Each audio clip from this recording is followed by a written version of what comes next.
is a presentation of Fox Sports. We are Fox Sports. We are Southeast. Last night, the Braves continued their great play in Washington, D.C. Julio Teheran took control of the Nationals on the mound and helped his cause at the plate, while Freddie Freeman and company kept the line moving to even the season series at 7 wins apiece. More Braves baseball is coming at you right now on Fox Sports Southeast.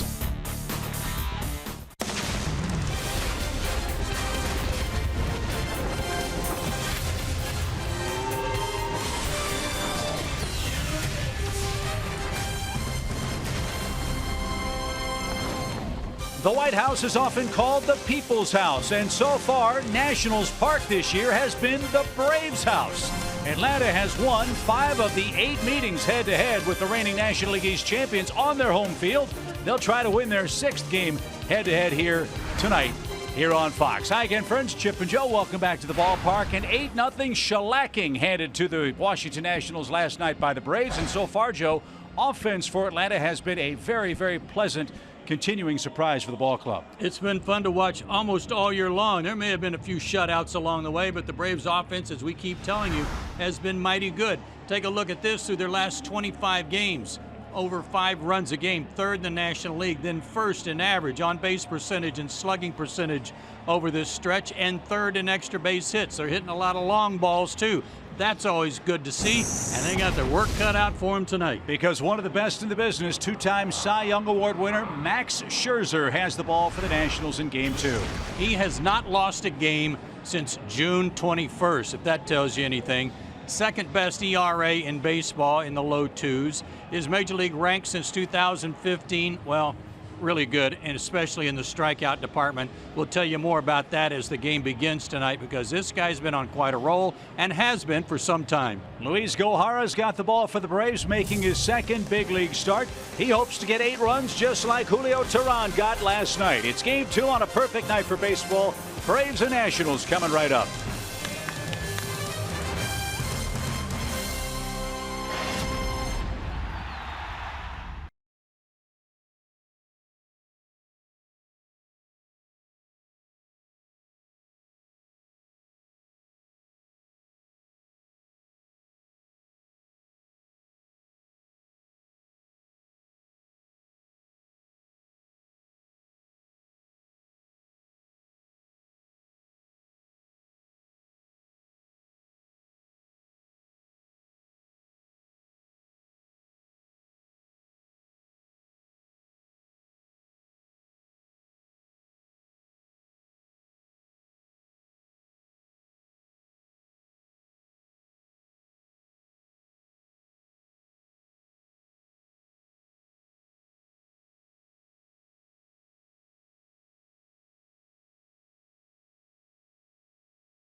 Max Scherzer completes his warm-up tosses.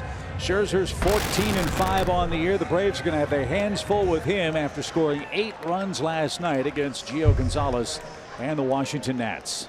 Let's take a look at some other Max Scherzer numbers. Take a look at these lefty-righty splits, especially the right-handers. They're only hitting 125 against him this year. And in 303 at-bats by right-handed hitters, he's fanned 144 of them. If that gives you any indication of how he is wearing them out with that great slider. His fastball, 92 to 95. Think John Smoltz, then you think Max Scherzer. And a new look for Brian Snitker on his starting 9 tonight. Ozzie Albies will lead off and play second base. Dansby Swanson hits second. Freddie Freeman had a big night last night on his birthday. You see the rest of the Atlanta hitters. I'll tell you why the lineup change was made after the first pitch from Max Scherzer. And it is off the plate, ball 1. Remember, Ender Inciarte last night. Head first slide into first base, jammed his thumb. That thumb apparently sore tonight. So he gets the night off. And Ozzie gets to bat first. And Scherzer missed again. Outside, ball 2.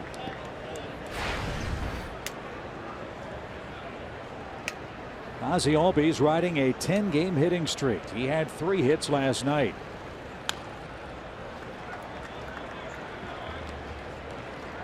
And it is an extended hot run for the Braves second baseman, as you see on our Georgia lottery feature. Scoring a ton of runs, too, since he got back up there in the top of the order, batting second behind Ender.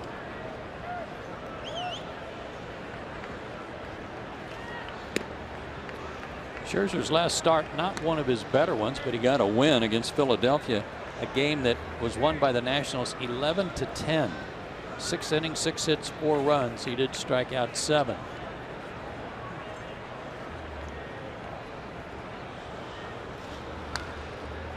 Fouled straight back. It's a full count. Things have not gone altogether smoothly for Scherzer, even with that victory over the Phillies. He had to leave a start because of a neck issue. He got hit with a line drive on the leg. That caused him some problems. And the Nationals can ill afford to lose this guy as they get set to begin postseason play. And Albies making him work overtime now. He'll see his 7th pitch.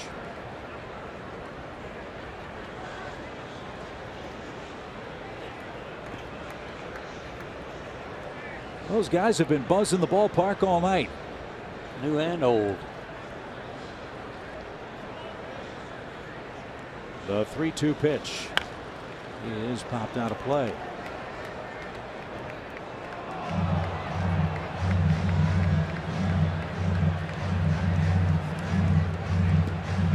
Again, as the Braves evaluate their roster and get set for spring training next year, get a chance to see what Albies can do in the leadoff spot for the Braves. A spot that's been manned so very well by Ender Inciarte.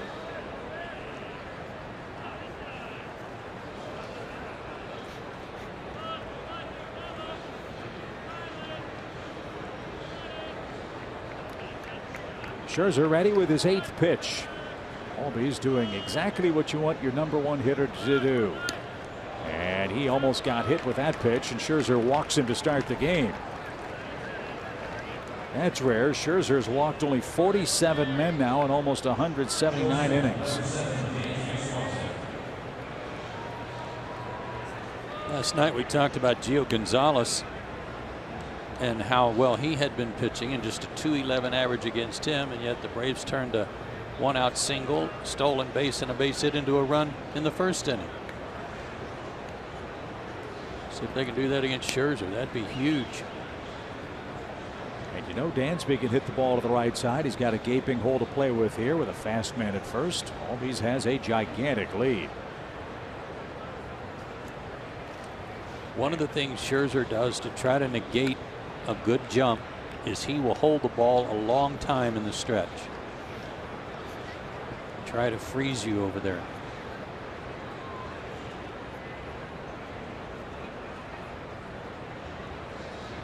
Another good lead by Albies as Scherzer comes set. And a snap throw back. You mentioned that effect on a base runner, the tension that it causes the man getting his lead. Yeah, it puts a little extra weight on you. It feels like your legs are tightening up if you're in your starter's crouch, if you want to call it that, with your knees bent. Another half step on the lead at first.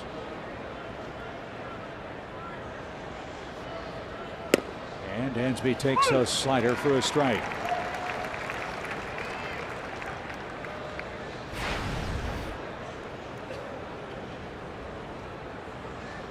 Dansby's been getting on base an awful lot. A .368 on base percentage since being called back up from Gwinnett.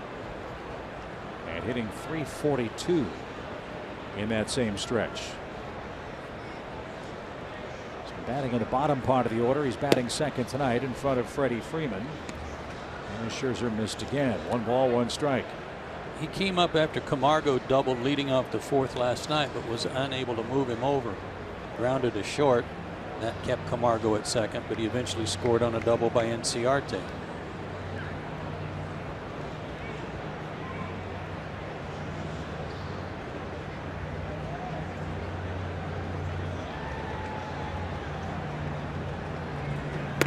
Swing and a miss.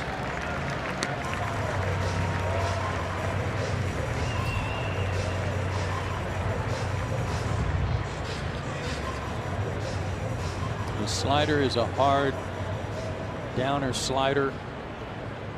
Changeup is very effective too. He doesn't throw it a lot. Got a crazy number on the changeup that you'll get after this pitch. With a 1-2 count. And Dansby fought it off.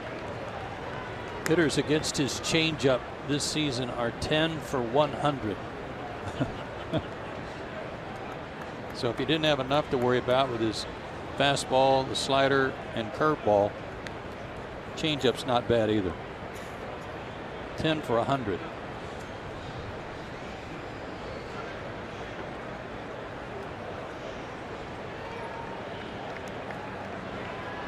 He shook off Wieters twice. Now the 1-2 pitch is fouled away left side and into the second deck. Now, even though he hasn't lost since June 21st, he got beat 2-1 at Miami on that occasion. He has had some rough starts in between there where he was taken off the hook, got a no decision. But still, in those last 12, he's 6-0. Yeah, his last one, they won the game 11-10 against the Phillies. Scherzer gave up 4 in that start. Albies good lead. He's going this time. The pitch is low and away. The throw, short hops, and Ozzy's out.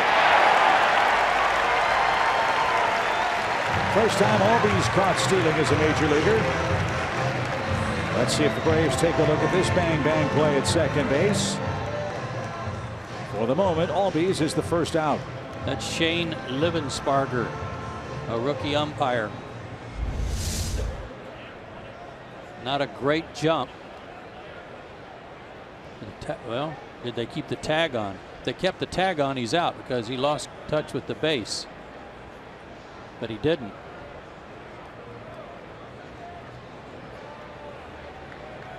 And he tagged him above the navel. Yeah. And the feet were already by. He looked safe there, and the tag came up immediately, and then Albies reached back and touched the base. So the Braves are going to challenge this call at second. I think he got in there. This call ought to be overturned, I think.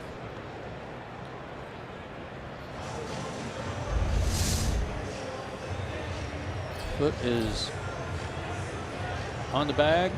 Tag is applied. But when he came away from the base, so did the tag.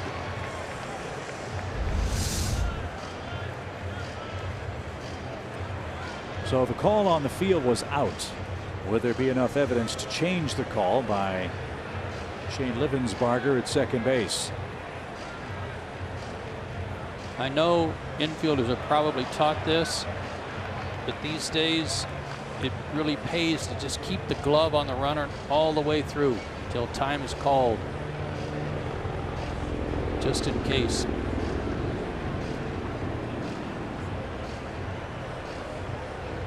So crew chief Jerry Lane over to listen in on the replay challenge by the Braves here in the first inning. You can understand why the Braves want to challenge right away. Any run you can get on this guy is a huge run, especially early in the game. Now Scherzer has to stand and walk around and wait and get out of rhythm as this review continues up in New York.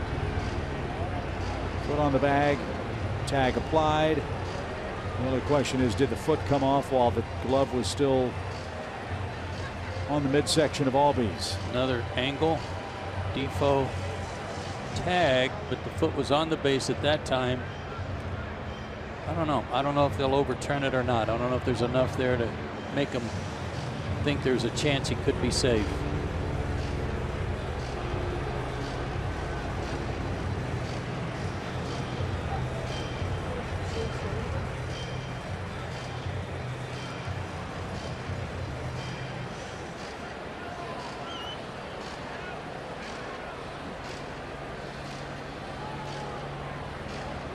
About as lengthy a look as we've seen lately. Yep.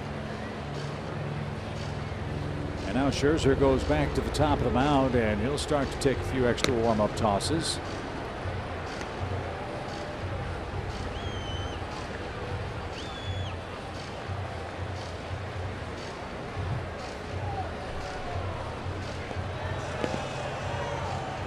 Now the fans started to get a little antsy as this review has at long last continued, and the call is confirmed. My guess is there wasn't enough evidence to overturn it, so Albies is indeed called out. Wilmer Defoe is the man that handled the throw from Wieters. It's 2-4 put out, and Dansby Swanson will face a 2-2 pitch with one out.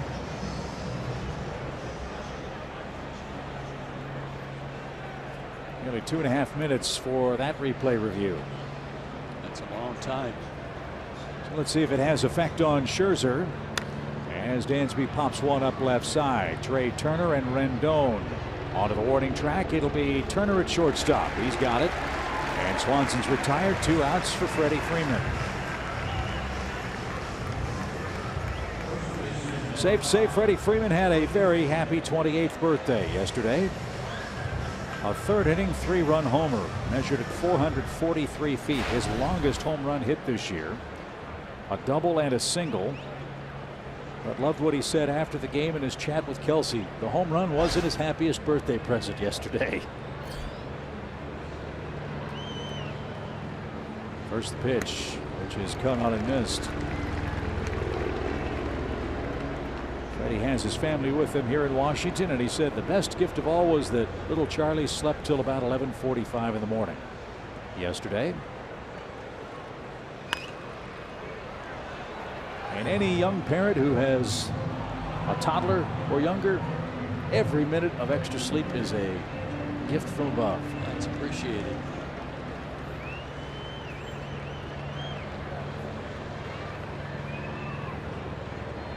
No balls, 2 strikes. And that skips up there. We got aircraft flying all around the ballpark tonight. This helicopter keeps circling overhead. It's very distracting.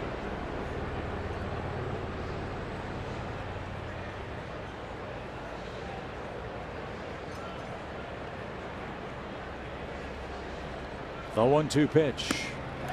And Freddie chased it and didn't get it. Scherzer pitches around a leadoff walk. Nothing doing in the Atlanta first. Luis Gohara to the mound next.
the second time as a major leaguer. He's 0-1 this year for Atlanta, and he's facing the Eastern champion Washington Nationals. Minors this year, 25 starts, 7-4, a 2.62 ERA, a lot of strikeouts. One of the things he's going to have to cut down on tonight, walks. Let's go to the Fort Keys. Pitching success, and here's why. His last start, he walked 4 batters in his 4 innings of work, and 3 of them scored. This is a big challenge for him tonight, needless to say, against Max Scherzer and against this good hitting ball club, and as a result, he can't walk a bunch of guys. He'll start with Trey Turner, the Nationals shortstop, hitting .280. Turner 1 for 4 last night. And for all the good work Trey Turner has done, lefties have been problematic for him. He's only hitting .203 against them. Hope that continues here in game 2. And a back foot slider missed. 1 ball, 1 strike. And he's got a good slider, and he sat right around 97 miles an hour his first start.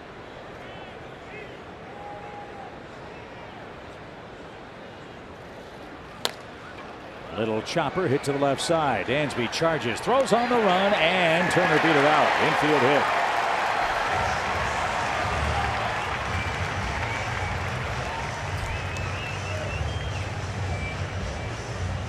Tough tweener, especially with a speedy runner.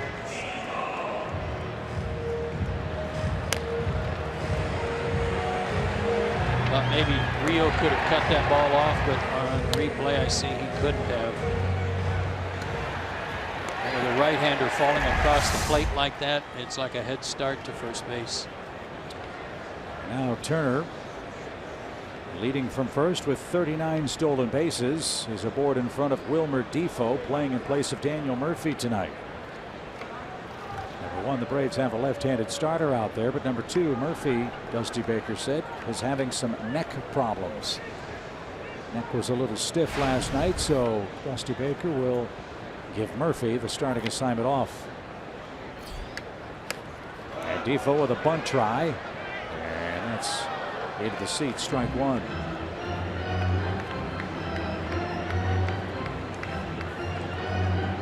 Defoe, one of many Washington reinforcements that really kept them afloat when things weren't going all that well for them from the injury standpoint.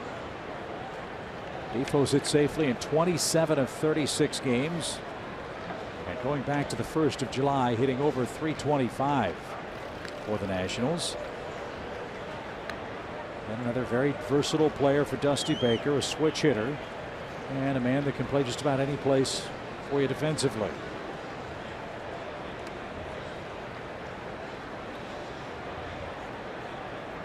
No balls at a strike, and it's up and away.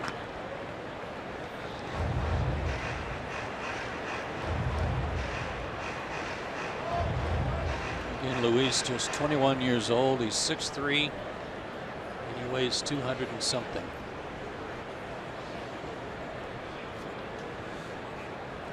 The 1-1 pitch. There's that good live fastball. And he's ahead of Defoe, 1-2.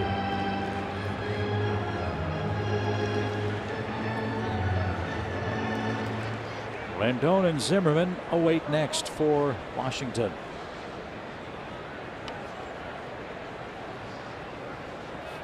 And a swing and a miss. Defoe can't move Turner up. And a slider takes care of the Nationals second baseman. 1 on, 1 out. Here's the rest of Dusty Baker's lineup. The Nationals at 88-56 on the year are 4.5 games now behind the Dodgers for the top record in the National League. Dusty Baker's lineup presented by Toyota.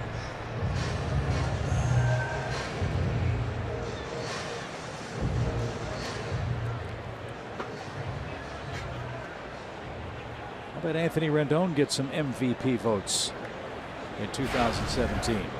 Probably will. 36 doubles, a .302 average, 91 RBIs.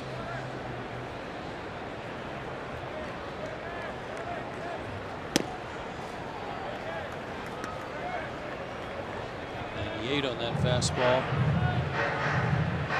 Getting loose.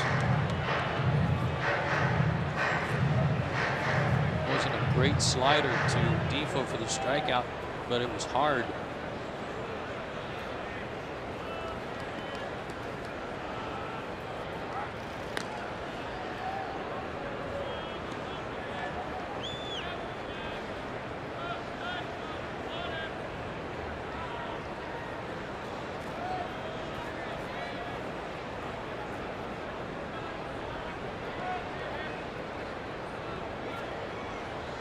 One ball, no strikes. Runner goes. Great jump. And almost no chance to get Trey Turner, who just stole his 40th base.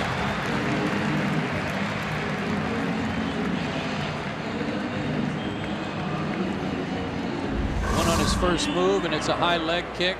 So they gave him about 3 or 4 steps head start on Tyler Flowers.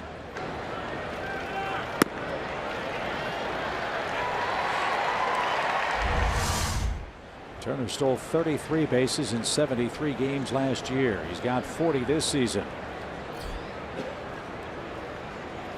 Now an RBI chance for Rendon, who's ahead in the count 2-0. Fly ball left center field. Long run. Kemp. He's still going. Can't get there. It's up against the bullpen fence. Turner around third. He's going to score, and Rendon with his 37th double puts Washington in front.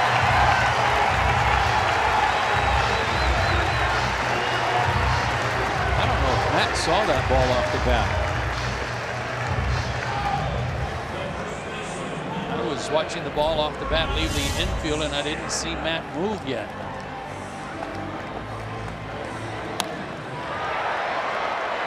Yeah, he got a late start on that one. Yeah, the way Rendon flipped the bat away, I think he thought that was going to be an out. It wasn't. It's a 2-base hit, and Washington strikes first behind Scherzer. Ryan Zimmerman, the batter. First run of the series for the Nationals. It comes in their first look against Luis Gohara.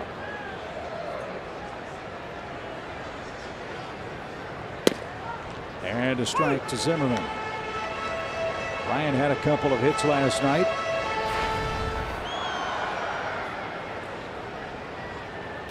And now has hits in 12 of his last 15 games. 31 homers, 95 runs batted in.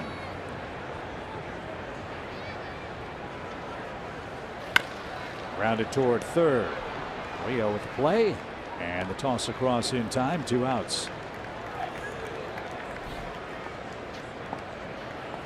So Ruiz gets the start at third base for Johan Camargo as the Braves continue to rotate their young players around the infield. And with 2 outs, Howie Kendrick is coming up.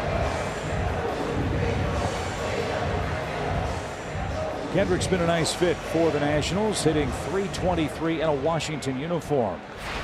6 of his 8 homers and 23 of his 39 RBIs have come in just 38 games here. After starting the season with the Phillies.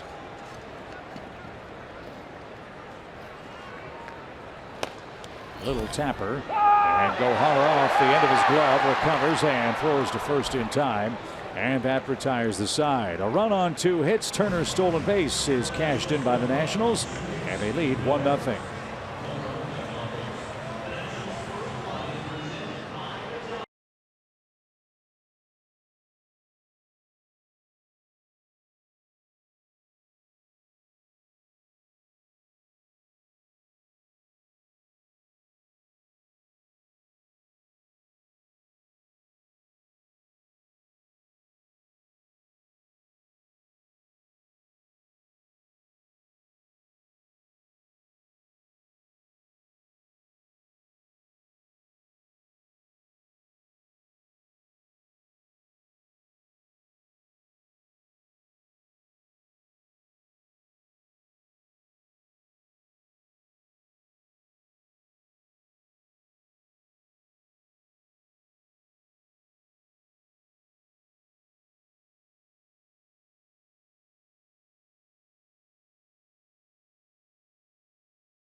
Wednesday Night Braves baseball on Fox Sports Southeast is presented by Chevrolet.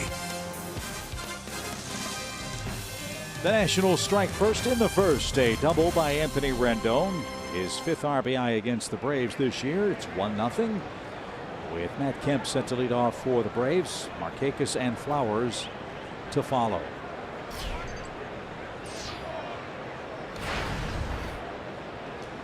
Kemp, the second straight right-hand hitter that Scherzer will face tonight.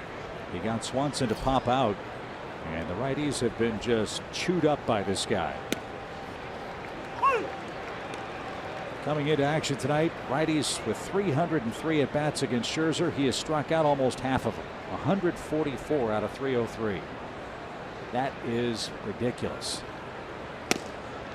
A lot of weapons. A lot of weapons he can go to for put away pitches. Fastball there to keep him honest at 94. Slider, curve, change.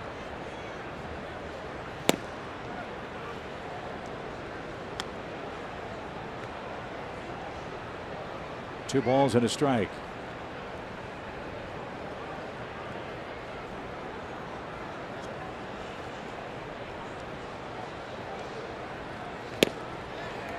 There's the slider, 2-2.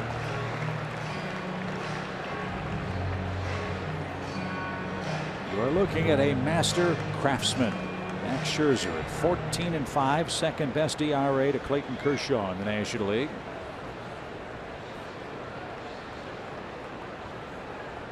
And now the 2-2 pitch is bounced foul. Max was a #1 pick back in 2006. He was the 11th pick taken by the Diamondbacks out of Missouri. The Braves have an organization full of former #1 picks. Some are percolating to the big leagues, as we've seen Max Fried, Sean Newcomb. Another strikeout of a right-hand hitter. Back-to-back strikeouts for Scherzer, one away in the second. But I learned from a scout yesterday something that really made sense. And he was talking, and that was the changeup, by the way. He was talking about how just because a pitcher gets to the big leagues, and this scout was very aware of the Braves prospects and how many pitching prospects they have in their farm system. He said just getting to the big leagues is one thing. It takes usually 2 years once they get to the big leagues to become big league pitchers. And I thought immediately of Tom Glavine, thought of John Smoltz, and even Maddox to some extent. So I looked at Scherzer's today. He was a first-round pick out of college. His first full year in the big leagues with Arizona, 30 starts. He went 8-11, had an ERA over 4. His second year in the big leagues, he had been traded to Detroit. 31 starts. He went 12-11 with a 3.50 ERA. Then he went to 15-9 and 16-7 and 21-3. It took those 2 years for him to figure out how to get this done. Line drive into center field by Nick Markakis, who didn't have a hit last night. He was the only Brave to start without one. That wasn't going to happen in 2 straight games. And that's the first hit for the Braves in tonight's game. So I thought those were 3 really good examples to back up what this scout was talking about. The 3-quarter action, throw it and duck. Nick up there. 3 real good examples of outstanding pitchers. 2 that are already in the Hall of Fame and 1 that's destined for it if Scherzer keeps up. And how it applies to all these prospects the Braves have. Getting here is one thing. Learning to pitch at this level is another, and it takes time. It's not just going to happen overnight. Tyler Flowers, the batter, 1 on, 1 out. And he takes upstairs. 1-0. I think it's safe to say both Arizona and the Tigers wish they could redo the decision to let Max Scherzer go, huh? Yes.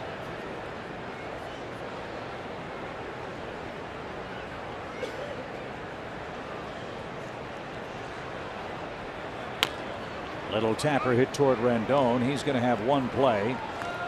And that's the second out. Markakis to second for Rio Ruiz, who has some personal history with Max Scherzer, and it's very happy personal history.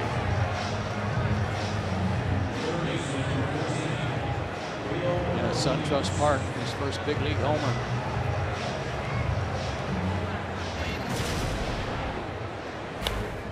May 20th. First Brave whose first homer came against a Cy Young Award winner since Evan Gattis hit one off Roy Halladay back in 2013. And Rio's been swinging the bat well. He's got hits in 7 of his last 8 games. A single could tie it up.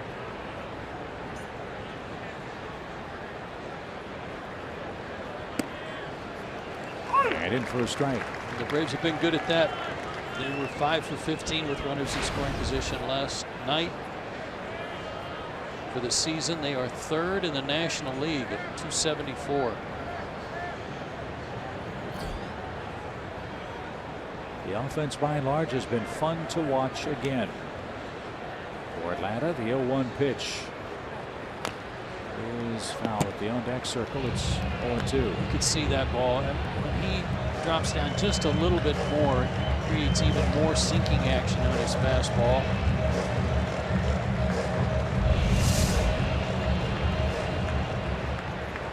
And that was a changeup instead. I beg your pardon.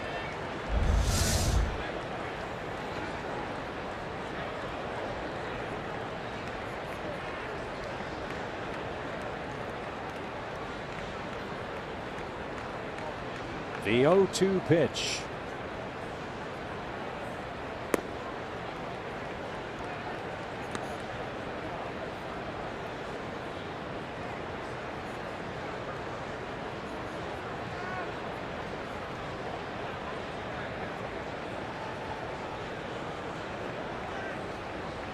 Nick Markakis has the first Braves hit. He's at second with 2 outs.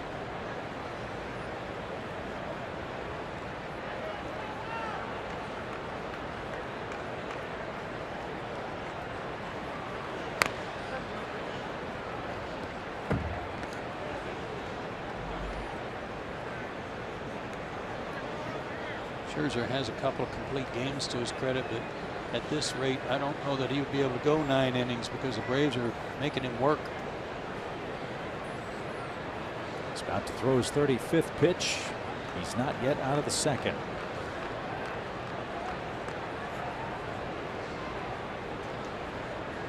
And now the 1-2 offering. And Louise spoiled that.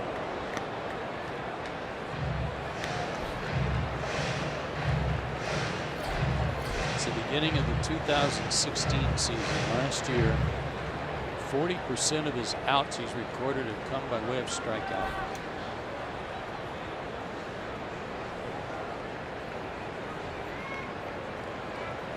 He's got two strikeouts so far. He's ahead here, 1 ball, 2 strikes. And a fly ball hit toward left.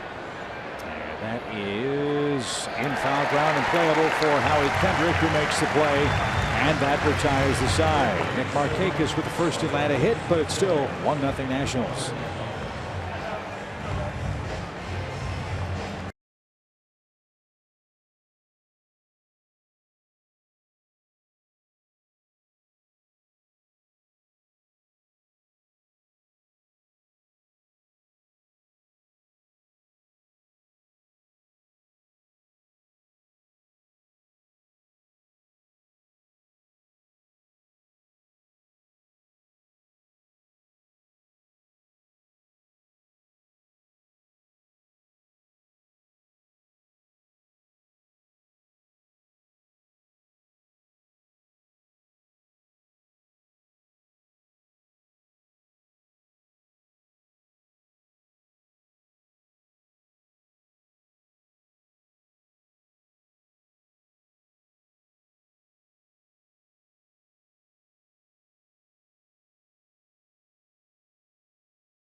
Brought to you by Academy Sports and Outdoors. For all, for less.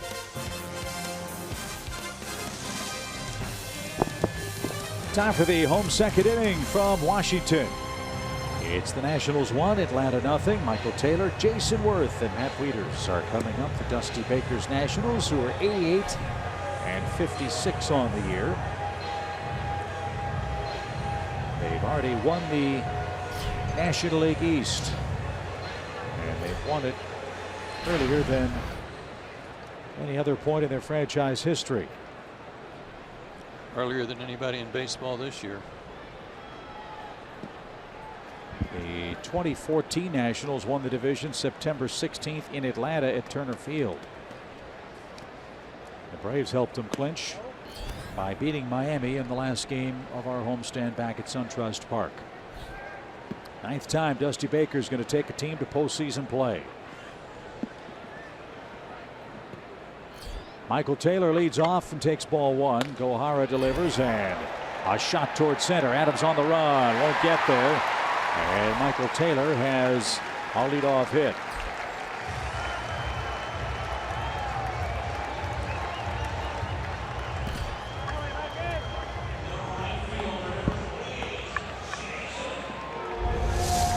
Second leadoff man to reach. First one scored. Talked about Michael Taylor last night, if you weren't with us, about being a hot hitter. Had a little trouble defensively last night, Taylor did. So he still had 2 hits. And with that one, he's 12 for his last 19. With 3 homers, 9 RBIs, and he scored 5 times. And he bats in front of Jason Worth, who suffered through an injury-plagued season for the Nationals. Tonight, Jason's playing in only his 56th game. Foot problems, shoulder problems for Jason Worth.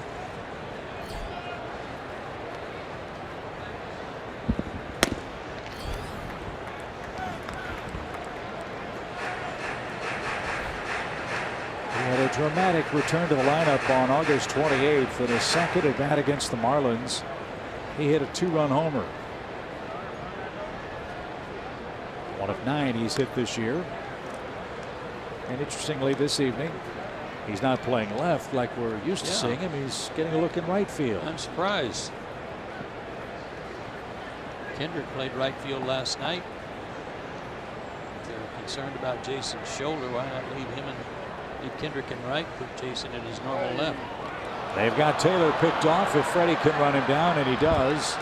And for the second straight game, the Braves have picked off a Nationals base runner. Trey Turner last night. Michael Taylor here in the second. 1 out. Guessed wrong.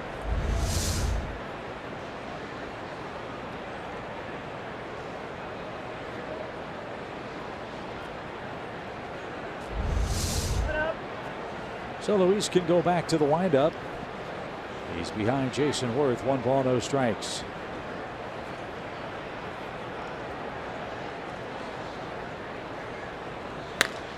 And Worth drives one toward Kemp in left, and that misplayed back.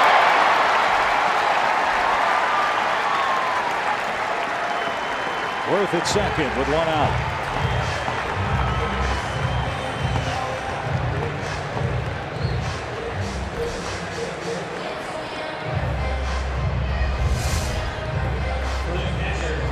Got all kinds of turned around, twisted around, broke left, went back right, went back left.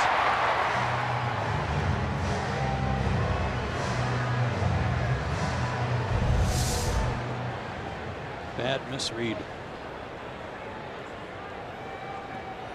So Gohara will have to try and pitch around that at the bottom of the order up. With Matt Wieters, the 8th place hitter. He's the Nationals catcher, went 0 for 2 last night. And that takes ball 1. Wieters out of Georgia Tech, former Baltimore Oriole. 4-time All-Star, 2-time Gold Glover.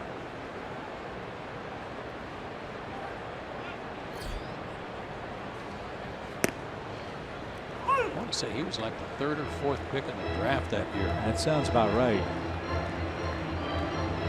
25th player all time to play for both the Orioles and the Nationals.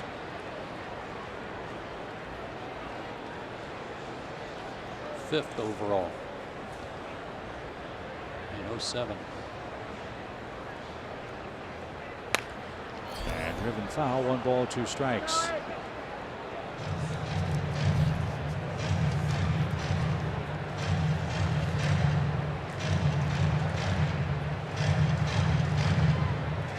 Better average right-handed, only 64 at bats, but a 266 average.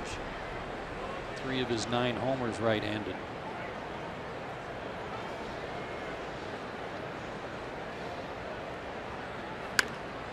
That is foul at third. And Wieters stayed alive as he fouled off a slider. It's a ball and 2 strikes. Do you have like a curveball like that? Oh, that one down.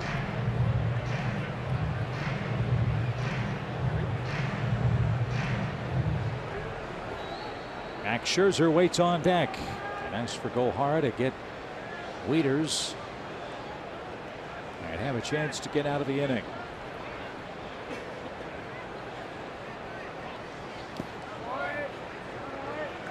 And now 2-2.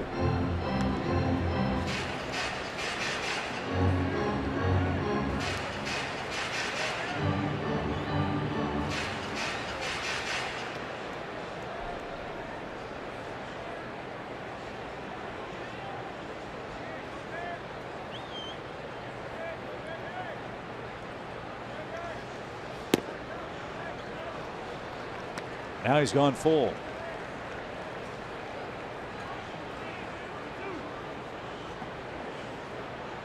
Been up a little bit in this sequence. In this at bat, he's got to get the ball down.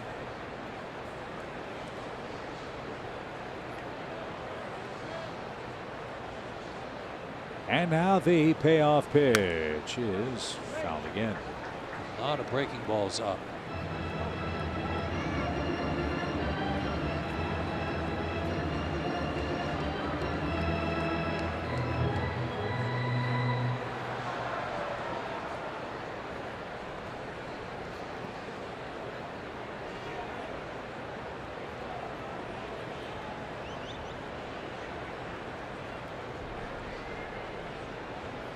Another payoff pitch is caught on a miss. There's a good live fastball.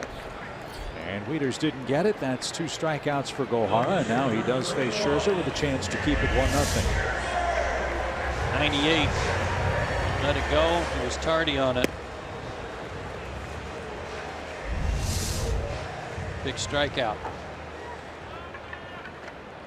Scherzer hitting a .182, but he's got a homer. It's his first big league homer. It came against the Astros, if memory serves.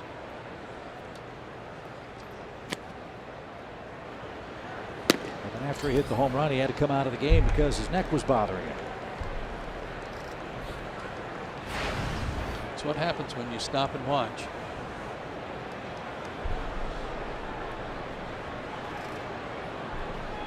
One ball, no strikes. Let's make quick work of this guy and turn it back over to the Atlanta offense. The pitch is out of play, 1-1.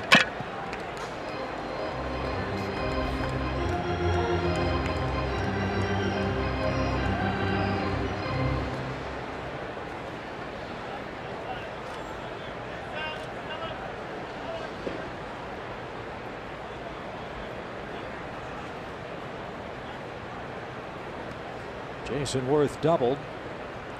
And it's at second with 2 outs, and Scherzer fouls it past third. And now Gohara a strike away.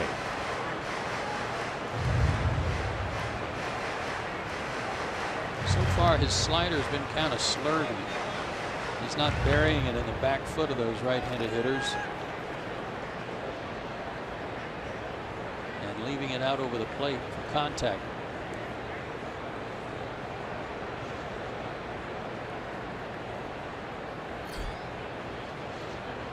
Gohara bounces on that left leg as he comes set. Now brings it. And it's strike 3 at the belt at 99 miles an hour.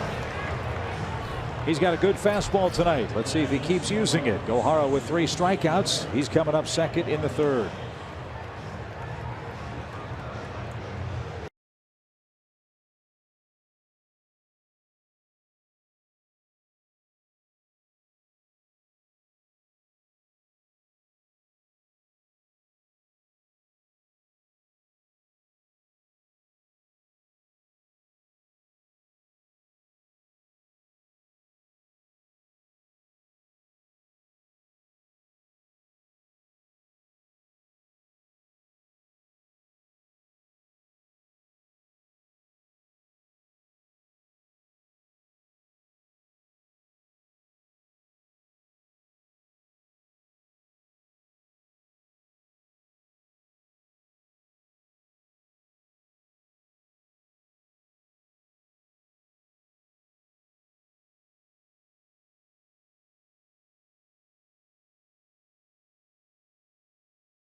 0-0 as we head to the third inning, and Lane Adams set to lead off for the Braves. Now, when Lane hit that walk-off home run on Sunday night in the 11th inning, the Braves and the Nats both won because the Nats clinched the NL East with a Braves win and a Marlins loss. So that was his first walk-off home run he's ever hit in his entire life. And when I asked him, when he replays the entire scenario back in his head, what moment stands out the most, and he said it was when he shot the basketball with his helmet at the end. He said he's wanted to do that for over a decade and remembered to do it as he was rounding third base. Wasn't going to let the moment pass. And Chip and Joe, I asked, did he expect any ovation from the crowd when he got announced today? And he said he doesn't know about applause from them, but he would like a fastball down the middle. Yeah, a fastball down the middle is better than an ovation anytime, right? And he swings at the first one and drives it deep toward left. That ball is off the fence, and Adams stumbles over the first base bag. Otherwise, he'd have been at second base. Lane Adams was ticketed for a leadoff double, but he tripped over the first base bag, fell down, and scrambled back safely. And that is the second Atlanta hit. Well, I think he got his wish on the fastball down the middle, and I actually did hear a couple of people clapping. Look at Wieters. Wieters doesn't even want to watch. He thought it was out of here.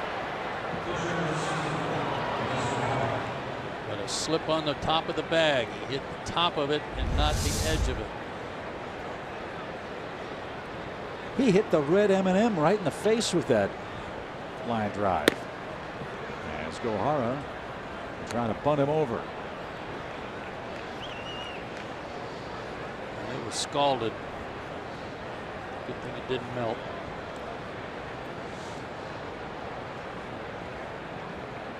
Gohara's 0 for 1 with a strikeout in the big leagues. And that's fouled off Wieters. This is probably a very difficult assignment to try to get a bunt down against Max Scherzer.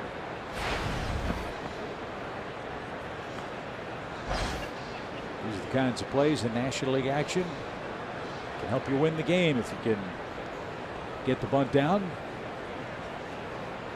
Let's see what he does with a 1-1 count.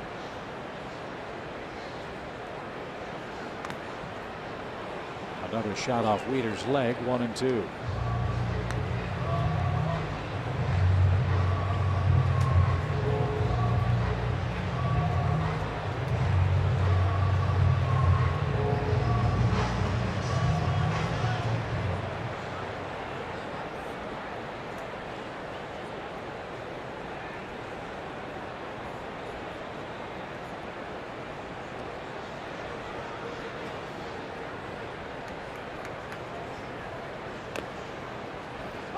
It's a foul ball, and Gohara's going to be out. And Lane Adams will have to head back to first with one man down. I think it was foul. Would have been a double play. So Scherzer has his third strikeout.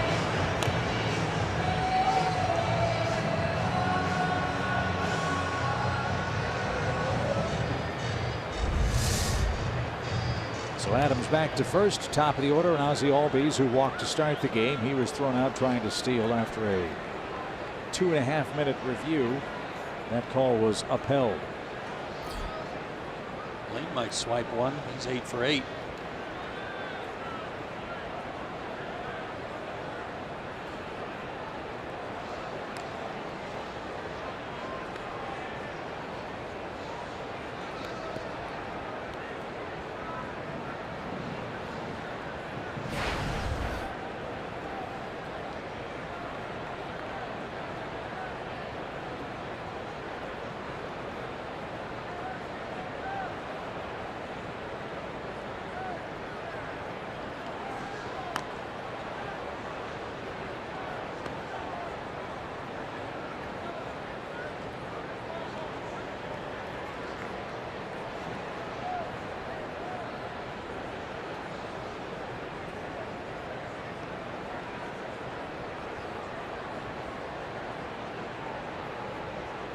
Good lead, not going, and the pitch around the plate.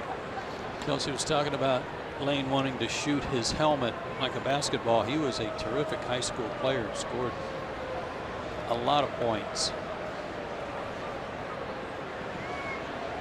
Yeah, good follow through. He followed the shot. Yeah, reached right in that cookie jar. 1 ball, no strikes. Another good lead. Leaning, twitching, another half step, not going, and a swing and a miss.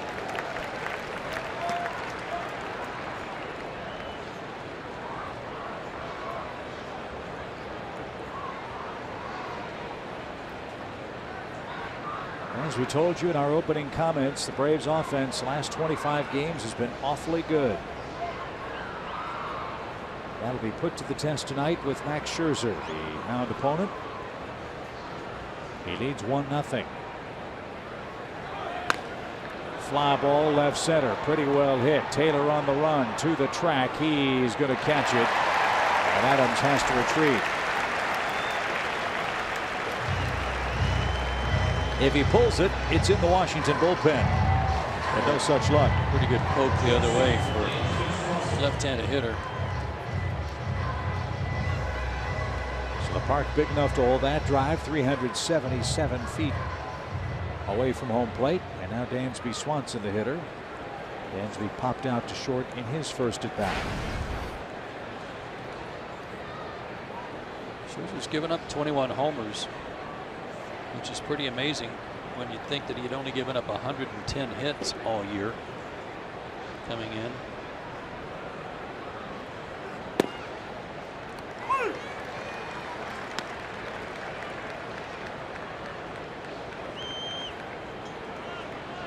Kind of like last night, the way things started for Gio Gonzalez. Strike out or get a hit. As the Braves got 5 runs off Gonzalez, handed him his 7th loss.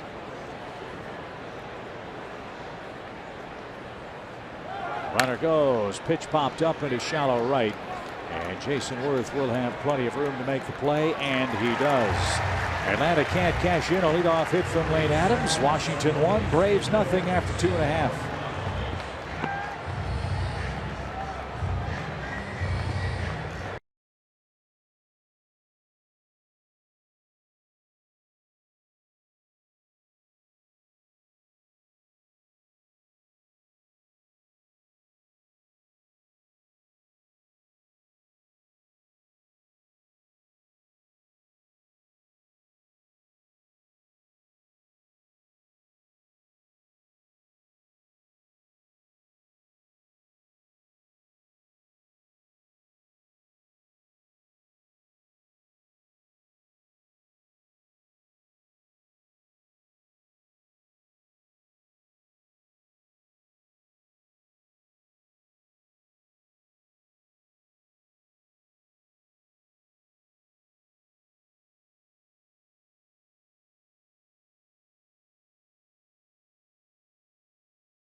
Mobile app for live Braves baseball. Stay connected with a fully customizable experience. Get Braves home screen icons and app features, as well as game day, live game video highlights, radio broadcasts, StatCast, news, and more. Download MLB.com at bat today.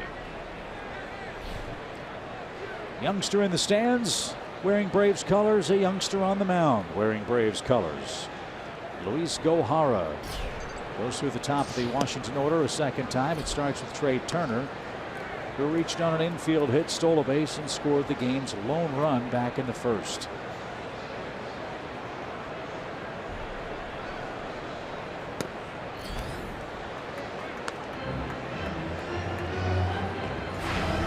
Just watching Gohara warm up.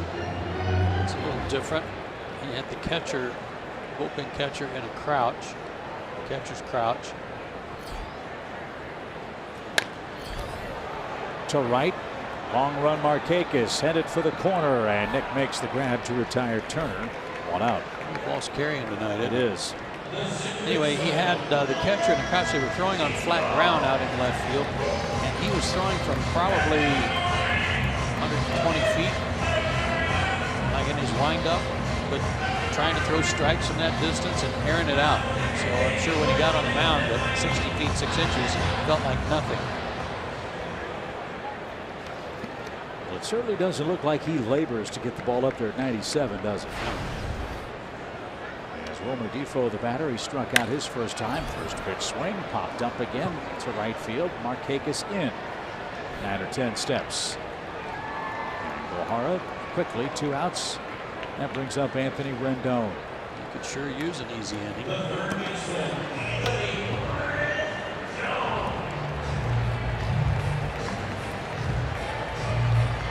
Rendon, 92 runs batted in now.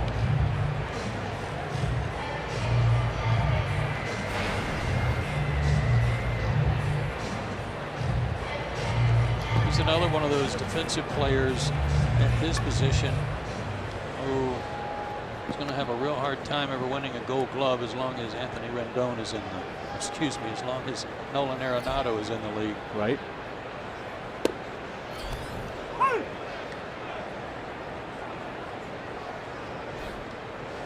This is a guy that got away. The Braves drafted Anthony Rendon, you might recall. Couldn't come to financial terms with him, and he enrolled at Rice University. And he can flat out hit. Look at that ball. Carry out toward right center, but Lane Adams tracks it down in front of the scoreboard, and Gohara does have an easy inning. Just 6 pitches. That's good news. Freeman, Kemp, and Markakis coming up for the Braves as we go to the 4th.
In Washington on a perfect night for baseball. Things started soggy this morning, but it's turned out to be a beautiful night as Freddie Freeman leads off for Atlanta.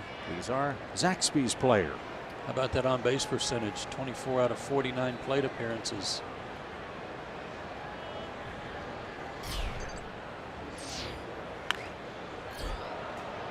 I love the aggressiveness against Max Scherzer. I think of a number of pitchers you do not want to get to 2 strikes against this guy. And he started him with a changeup. Great delivery on it. Well disguised. Great arm action. Here it is again.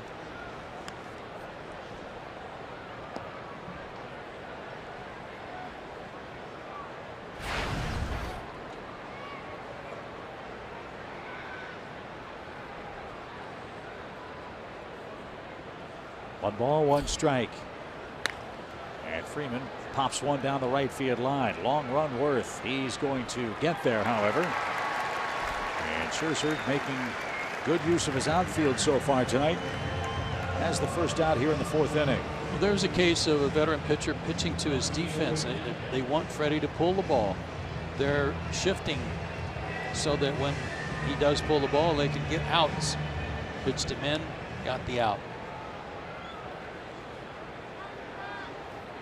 Matt Kemp struck out in his lone plate appearance tonight. 1 of 3 so far for Scherzer, who's won his last 6 decisions. Foul back, strike 1. When was his last loss? June 21st. Seems like it was in April. Got beat 2-1 by Miami.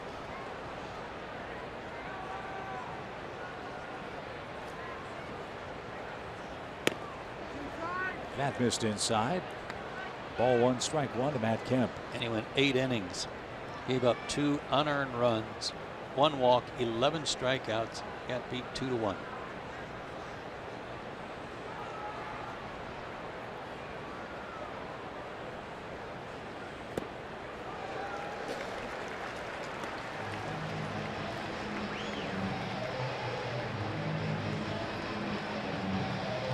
Matt Kemp, like so many right-hand hitters before him, has had his troubles with Scherzer. He's 6 for 45 against him in his career, including tonight's 2nd inning strikeout.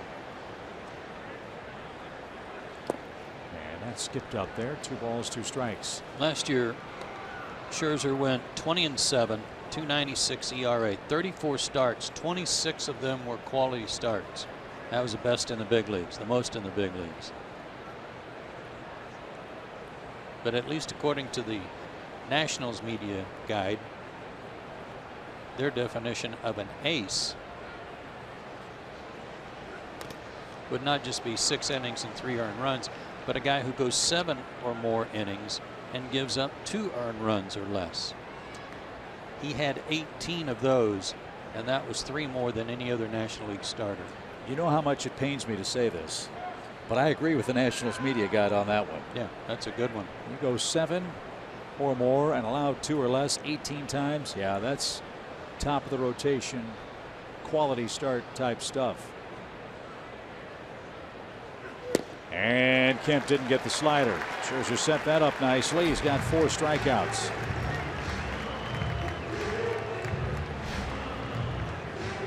Two up, 2 down in the 4th. Here's Markakis. He has one of Atlanta's 2 hits.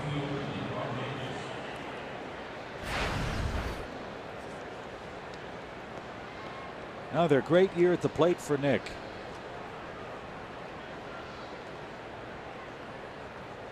.45 hits in his last 43 games.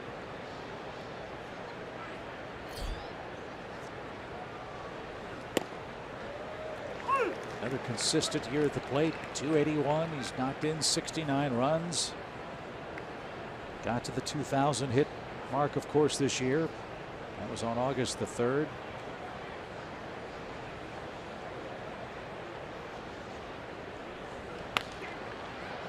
And that's driven down the left field line, but Kendrick will not have a play. It's quickly 0-2. Well, as you're watching this guy work tonight, one of the things you'll notice, he's working both sides of the plate. He's not just pitching to glove side strength or arm side strength. He's using both sides. He's changing speeds. Those 2 changeups to Freeman, a real good example of keeping the ball down and getting strikes on those pitches, even if they're not outs. He's ahead 0-2 for Markakis. He pops that one out of play left side. And when he makes a mistake like that, you hope to capitalize. That hanging curveball.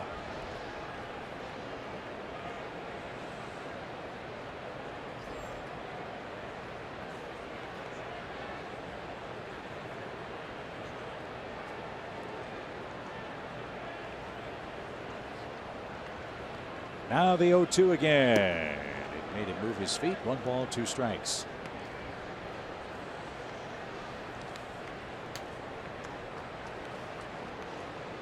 Scherzer is now 33 years old, 6'3", 215, out of St. Louis. 9 years now in the big leagues.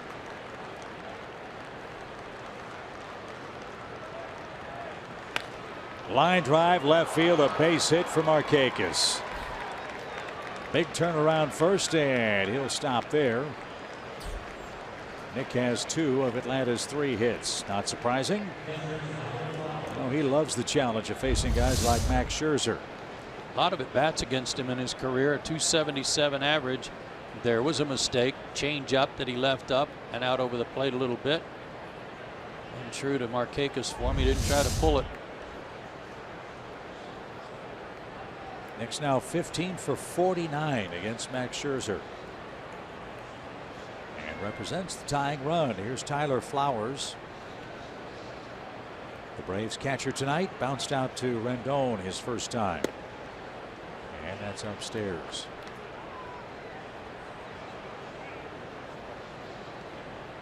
I made a comparison of names between John Smoltz and Max Scherzer earlier. The one thing that Scherzer has that John Smoltz didn't have, and that's a changeup. John just couldn't ever master that. That's why he used a split finger pitch. And would you agree right now, as Scherzer's in the 4th inning and it's 62 pitches, there's nothing the Braves hitters can eliminate quite yet? No, there's not. Luckily, it's only a 1-0 game, so see if Max makes a mistake. With Markakis leading at first, 2 outs, 4th inning. 1-1 pitch. Tipped and caught. And he doesn't have the same patterns on arm height, arm slot. You know, sometimes he throws that changeup from that lower arm slot. That time it was a fastball.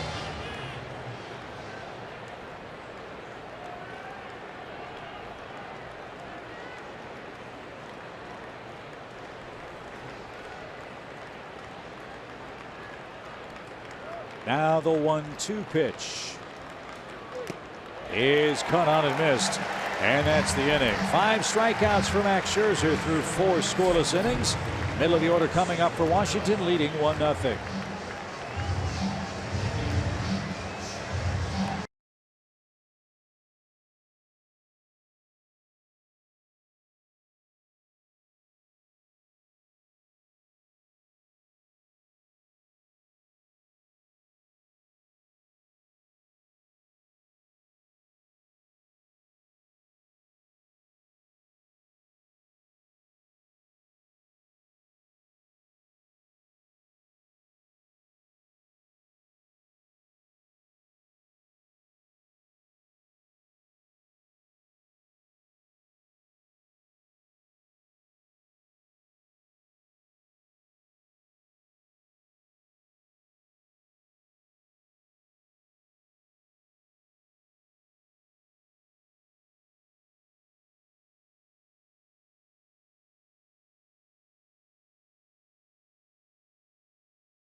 And with the 16th president winning, it indeed was an honest finish for Abe Lincoln tonight. His 23rd win in the president's race. Or Teddy Roosevelt still wearing a goose egg. Yeah, wearing the old collar. Abe came from off the base too. So a good ball game tonight through 3.5. Luis Gohara and Max Scherzer squaring off in game 2 of the series. Gohara's pitched a good game so far. He has gone 3 innings of 1-run ball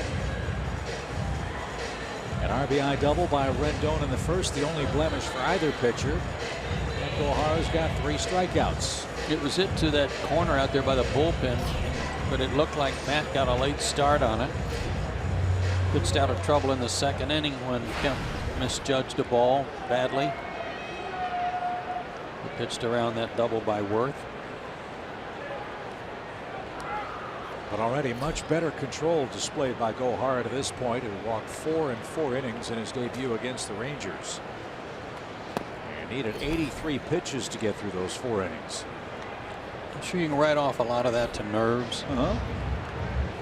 Tonight, there didn't seem to be any nervousness about him when we saw him on the mound at SunTrust Park. But you know it was there. Tonight, seems to be a lot more confident look on his face. On ball, no strikes. I remember correctly, your keys for Gohara in that game against the Rangers. Number 1, nerves. That's understandable. Your first big league game against a team trying to make the playoffs. But your second one, I think, was the one that really hit target, and that was overthrow. He fell behind a lot of hitters, tried to throw fastballs right through David Freitas, who caught him in that game.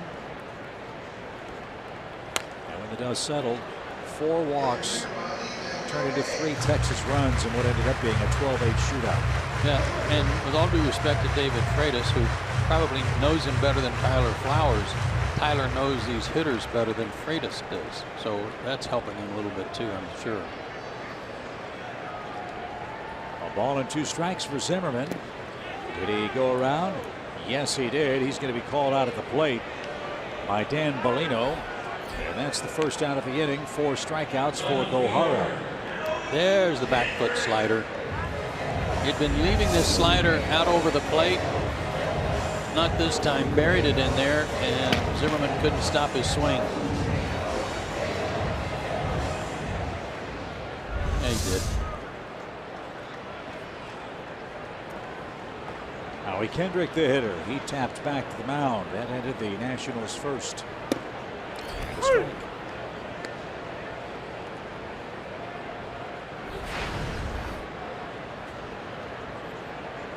Six up, 6 down for the Braves' big Brazilian left-hander. The pitch.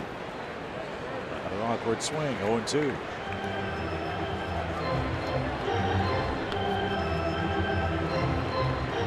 Don't get a chance to say that very much, do you? Nope. Only 5 men from Brazil have made it to the big leagues.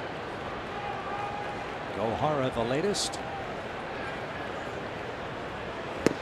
And a swing and a miss takes care of Kendrick. 7 in a row retired and 5 strikeouts. That was a great slider too. Breaking ball. It wasn't back foot, but down.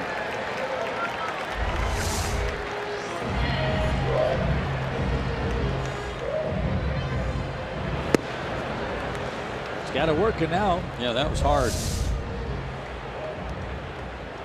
And here's Michael Taylor, who singled to start the second and then was promptly picked off. That's a big play in the game. Jason Worth followed with a double.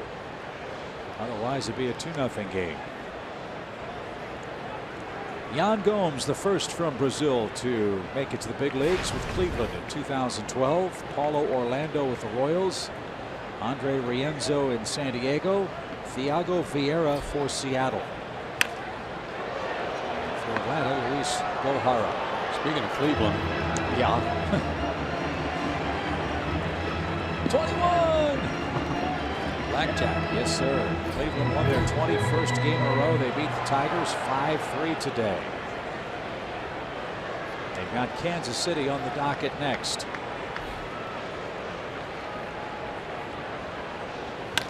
Oh, 2 pitches hit toward Matt Kemp. And he's going to catch that one, and that retires the side. 8 up, 8 down for Gohara.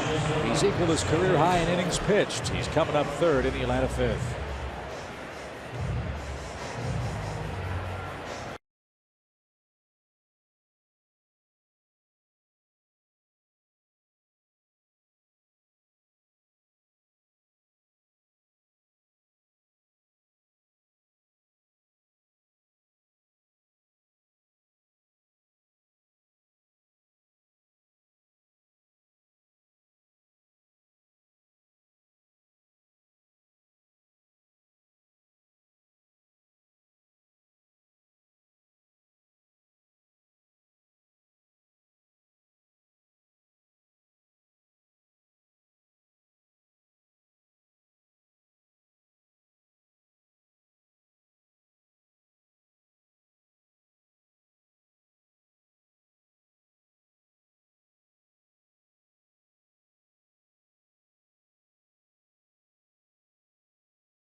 Three great pitching matchups. Tonight's game 2, not disappointing. That's our Chevrolet game summary.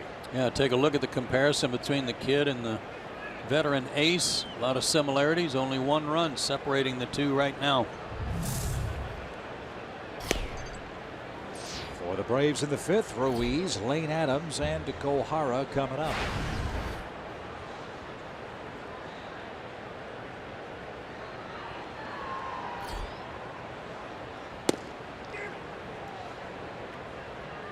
Don't think Max liked that pitch. 2 balls, no strikes. No.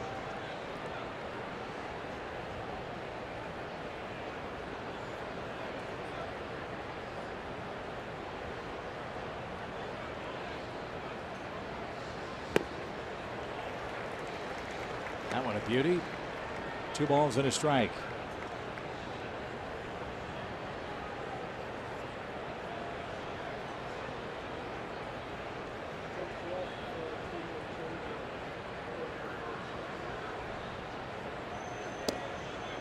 At the knees, it's 2-2. This shot from behind him from center field shows you when he gets his sign from Wieters, and it's very odd. I mean, he's already kind of winding up. He's got his hands above his head when he looks in and gets the sign from Wieters, and then goes from there.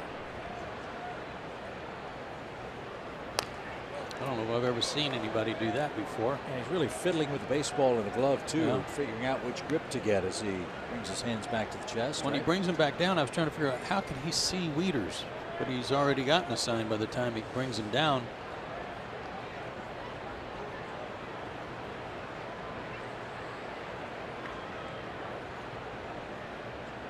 It looks like he's looking right into the palm of his glove.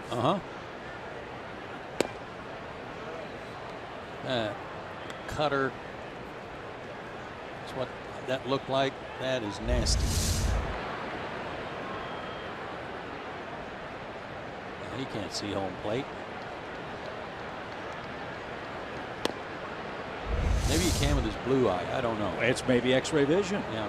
Who knows? Whatever it is, it's working so far. He leads by a run, and that's smacked off the screen. We'll do it again. 3-2.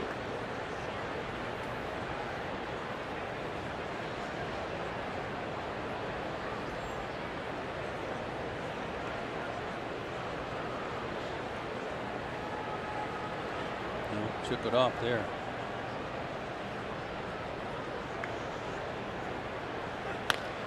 Up the middle, but right at Turner, who had Rio played perfectly. And of course, play at first is the first out of the inning.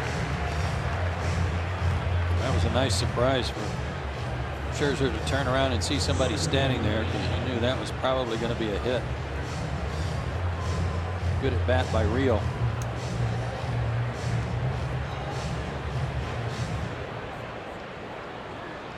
Few Nationals fans gave Adams an extended ovation when he batted for the first time. That changed very quickly as he ripped a single off the left field wall. And he drives another one toward left. Kendrick twisting and turning, now drifting back onto the track. He misplays it, and that's off the fence. Adams around second, on his way to third. Look at him fly, and he's in safely with 1 out. What's going on in left field tonight?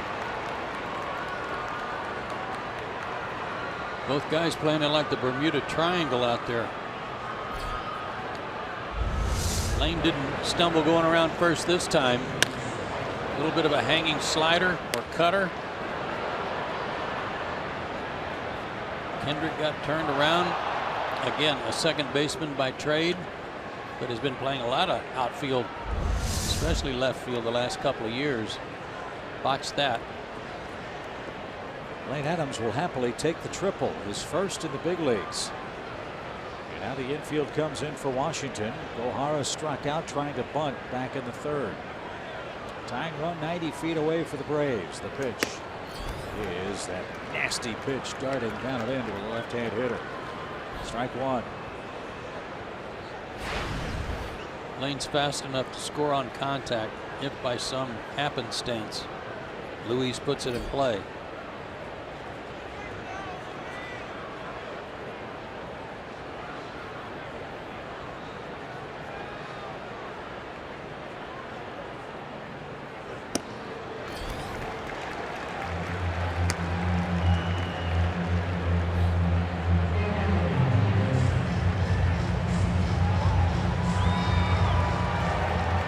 balls, 2 strikes.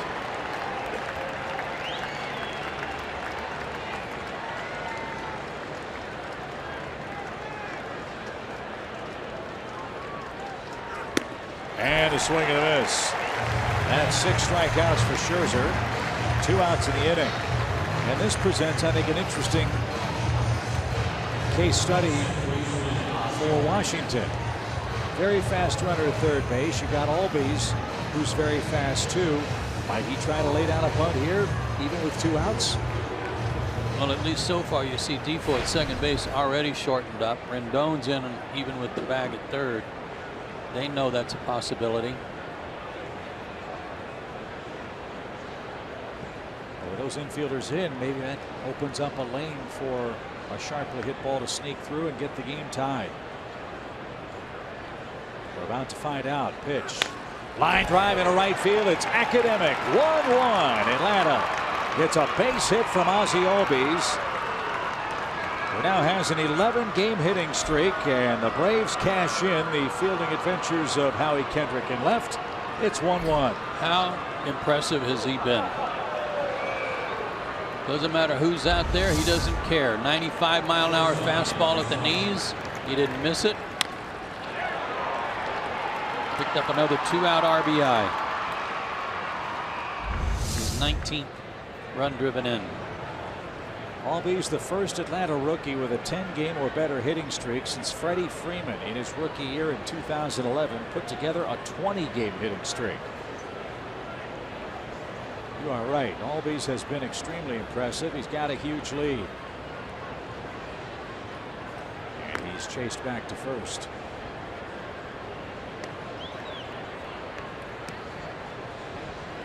"36 hits for Ozzie Albies since August 17th. That's 3rd most in the National League.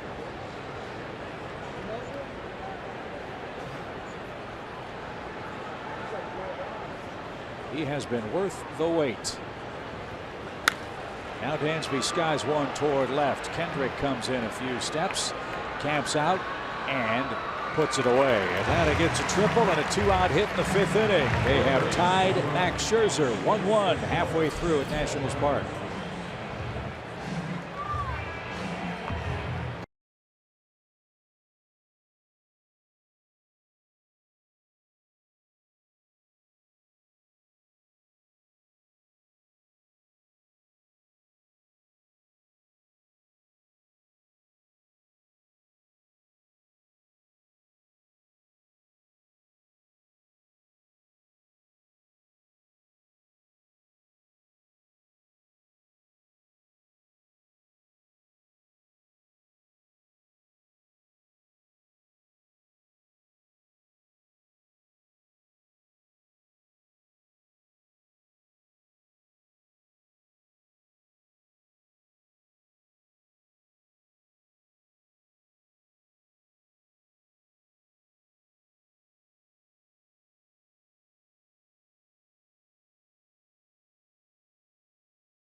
Okay, Andre, thank you very much. Luis Gohara, new life. 1-1 game, bottom of the 5th inning.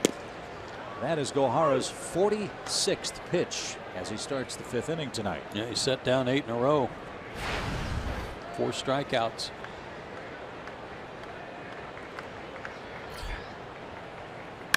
Jason Worth tries Kemp again. That one's deep. Matt to the warning track, reaching for the wall, makes the grab in time for out number 1. Nice catch there.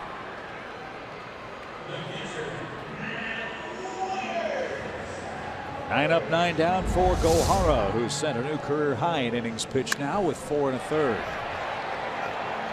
The way the ball's been carrying tonight, I thought that had a chance to get out. Pretty close.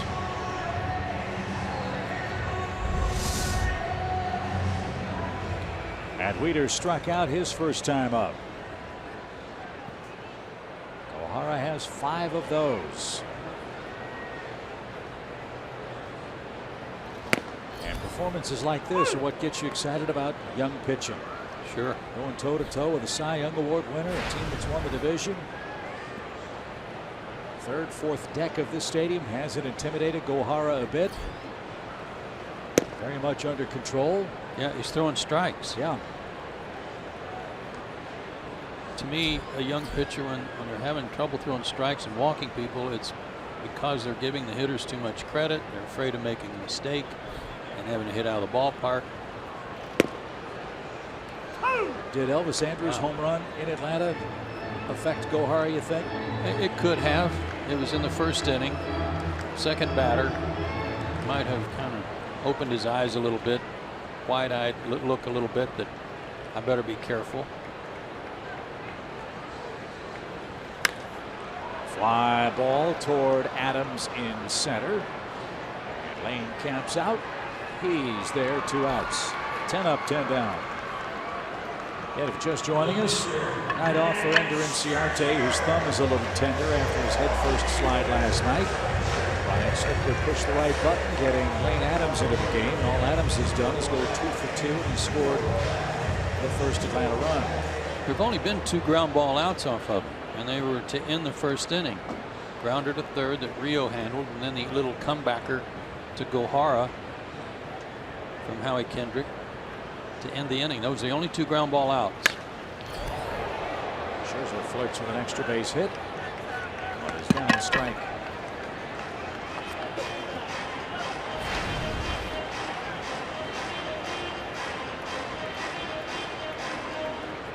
Max getting a taste of his own medicine here, isn't he? Uh-huh. He struck out on a 98-mile-an-hour fastball to end the second. Now the hook, 0-2. Woo.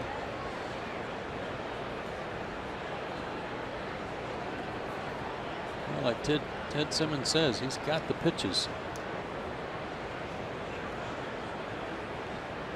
And now the 0-2 pitch. Caught on and missed. He just struck out Max Scherzer and has sat down 11 consecutive Nationals. 3, 4, and 5 coming up for Atlanta. 1-1 game.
The matchup hasn't disappointed through 5 innings.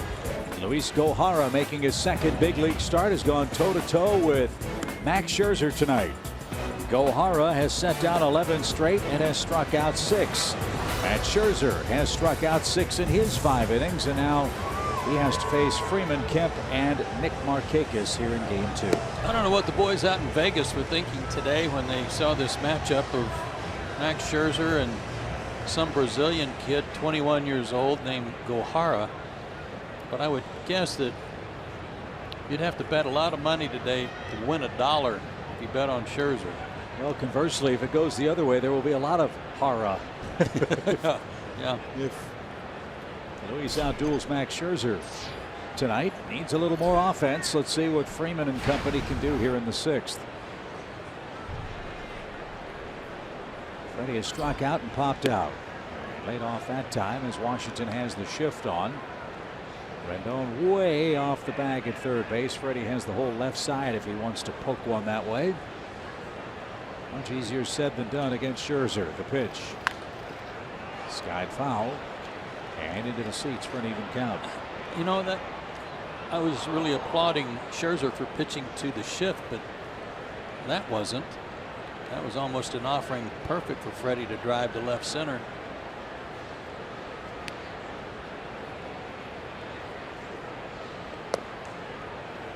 That's taken downstairs. 2 balls and a strike.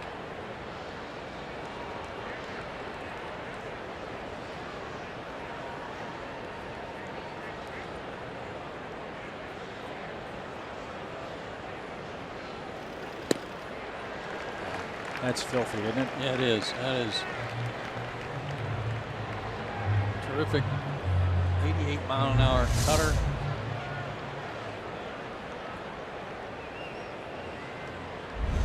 That's the look of a slider. It's not. It's just fastball, a little slider spin on it.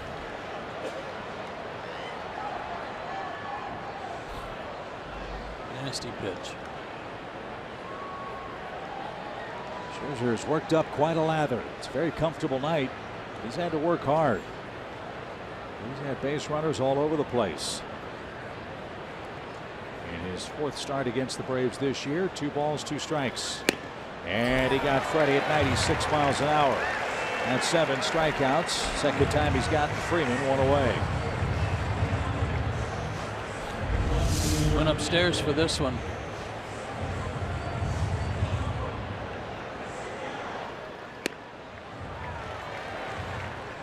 So, cutter, change up, backdoor slider, heat.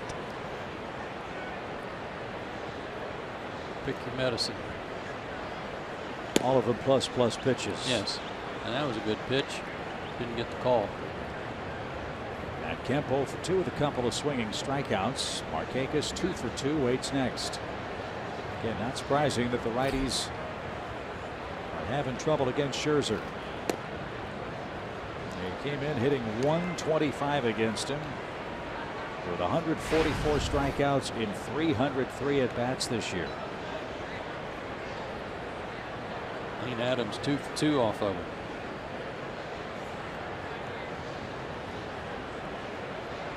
And the lone Atlanta run. 2 balls, no strikes. It's off the plate. 3-0. That was actually the slider, and Scherzer again a little cussing himself out a little bit. Not happy with the slider tonight. Don't you see a lot of similarities though in Scherzer and Smoltz in terms of their aggressiveness, competitiveness? It seems to me with Scherzer, in his mind, there's not a pitch he can't make in any situation, which is exactly the way I've always felt about John. Yeah, scowl on their face. Game on.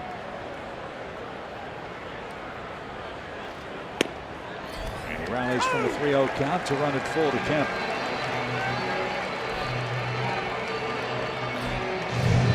And it's a true ace, folks. This is top of the rotation, #1 starter.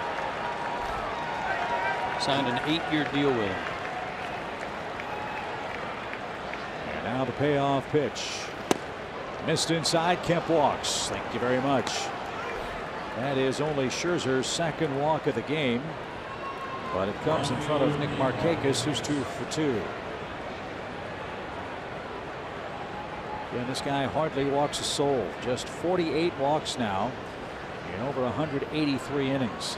His season high is 4. That was at Cincinnati in 6 innings.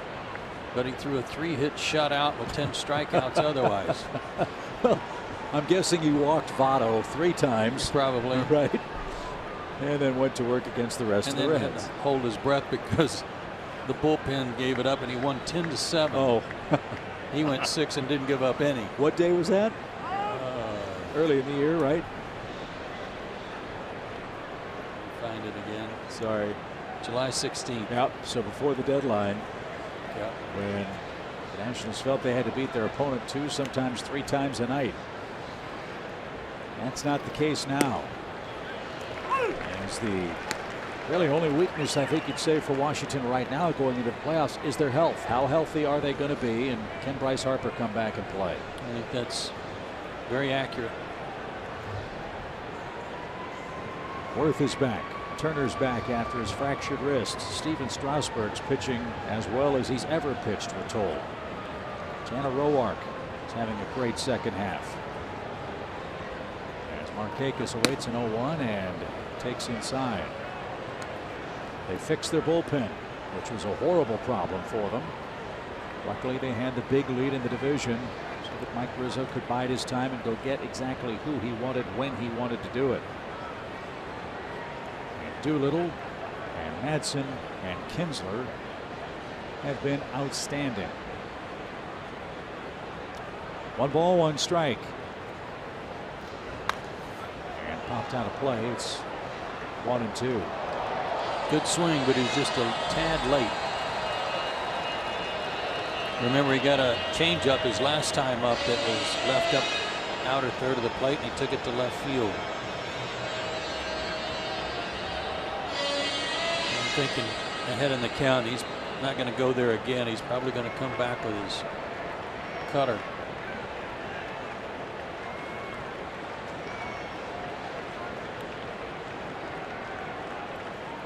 Shook off the cutter and going with a fastball. 1 ball, 2 strikes. The pitch. And a ground ball hit toward second. It's kicked. And only 1 play, and it's to first base. Wilmer Defoe couldn't handle a tailor-made double play ball. And that's a break for the Braves. The inning continues with Kemp in scoring position and 2 outs.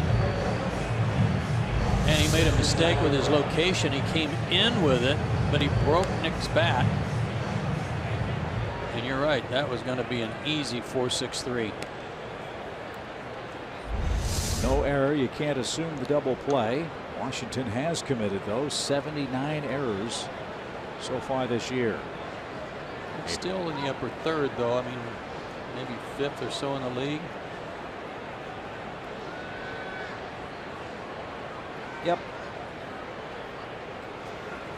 Swing and a miss. By fielding percentage, Miami the best fielding team, Cincinnati and Colorado. Then the Dodgers, Phillies, Giants, and Nationals and Mets all identical, 985 fielding percentages. But a play that should have been made wasn't. Let's see if Flowers can cash it in. Driven down the right field line. Long run Worth. Still going. Not going to get there. That's a fair ball. Kemp will stroll home. And Atlanta's got the lead. Washington can't turn a double play. Tyler Flowers hits a double. And Atlanta leads 2-1.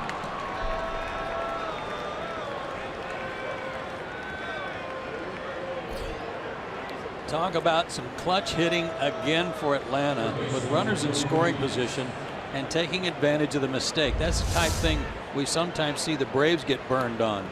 But a fastball down the middle, and that's the second time we've seen a ball really carry down the right field line. Atlanta on top. Great clutch hitting by Flowers. Didn't we see the ball jump in this place our first series here? Yes. It was home run palooza for both teams. Yes. No home runs yet tonight. Ball is carrying deep, and Atlanta has taken the lead off Scherzer. Ground ball to first. Zimmerman will race to the bag, and he will retire the side. What an inning for Atlanta. Scherzer walks the right-hand hitting Matt Kemp. The Nats can't turn a double play, and Flowers gives Atlanta the lead.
Future Stars Weekend at SunTrust Park. See the brightest young stars from the Braves farm system as the top pitcher and position player from each minor league team will be on hand. Arrive early each day for autographs, photo ops, and a whole lot more. Visit Braves.com/futurestars and get the full schedule. That's always fun because those guys always come in for their awards for outstanding play, different levels of the organization. They've all got their coats and ties on, and they are wide-eyed. So your first chance to meet them up close and personal. As we head to the 6th inning, Gohara will face the top of the order for Washington. He has been dazzling tonight.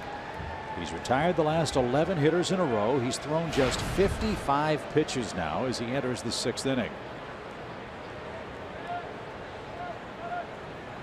And this is a key man to get because Trey Turner can do so much to you on the base paths. Get this guy to start the inning. 1 ball, 1 strike. He's not given up a hit since that double by Worth in the 2nd inning.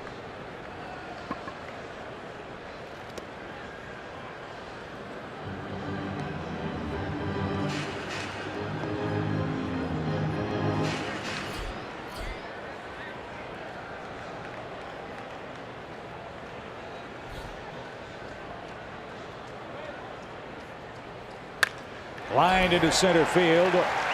It's a base hit for Turner. So he has 2 hits for the Nationals. He stole a base and scored on Rendon's double in the 1st. Let's see how frisky he is for Washington, which trails by a run. And that snaps the 11 in a row streak for Luis.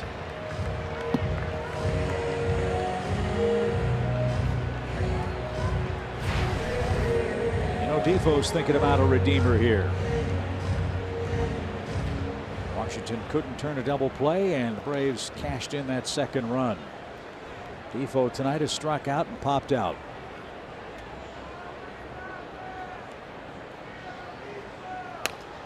And he swung late, strike 1. One of the things about Dusty Baker with respect to what's in front of the challenge in front of the Nationals in terms of trying to catch the Dodgers for home field advantage is that he just wants the Nationals to play. Just play the game. He will take some guys out of the lineup here and there, but he's not going to run his team into the ground, his regulars into the ground, in an effort to take over the home field advantage. He says, I'd like to have it. It'd be a great thing to have, but not at the expense of not getting the team ready for the postseason. Well, he'll have a chance head-to-head with the Dodgers, who come to Washington after the Braves leave town. LA snapped their losing streak last night. Nationals lost, so put them 4.5 back. Clayton Kershaw went 6 innings to get the win. The Dodgers have clinched a playoff spot as Gohara throws that one down the right field line, and that's big trouble. Turner around second. He's on his way to third. It's a 2-base throwing there by Gohara. That's what speed does. And it was a different move than he's made at any time tonight. It was a real abbreviated step and nowhere near Freddie Freeman, who's 6'5". So now the Nationals have the inning set up. Infield comes in with nobody out, and Wilmer Defoe still in the box.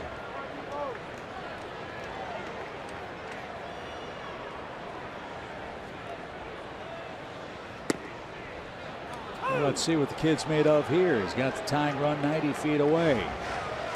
And the 2, 3, 4 hitters up. I love the call by Tyler Flowers there. You know, Defoe's pumped up, wants to drive that run in, and calls for a slow curveball and dropped it in there after the error.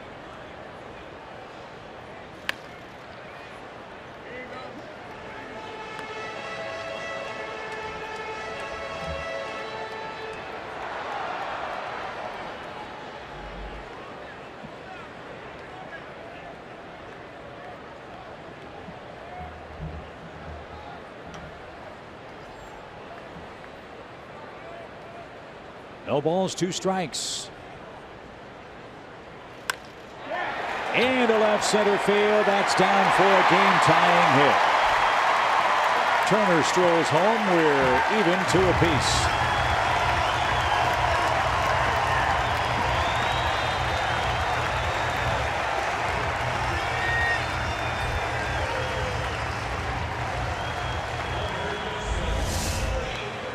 So, like the Braves, Washington cashes in on a mistake. And a breaking ball. That time Defoe got his foot down quickly, got a pitch up, didn't miss it. He's one of the guys we talked about last night that has stepped in so brilliantly for this ball club. For Defoe, it was in the absence of Trey Turner. So the Nationals have it tied up to apiece. Rendon, the batter, he's doubled home a run and lined out. Back-to-back hits for Washington to start their 6th inning. And a strike over the outside edge. He's still throwing 98. Stands to reason he has only thrown 63 pitches.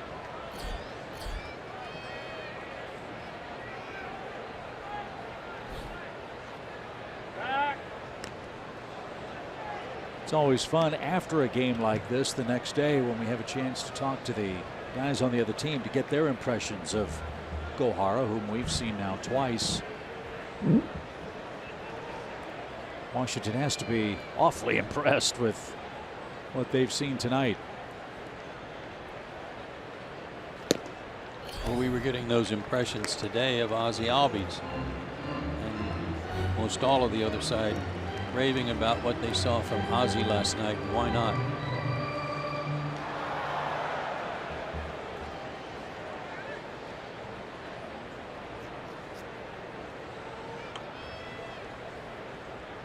One ball, 1 strike. Popped up. Long run, Ozzie. Nick Markakis in, though. He's going to make the one-handed catch. There's the first out. Rendon's retired. Here's Zimmerman. Ryan's 0 for 2 tonight.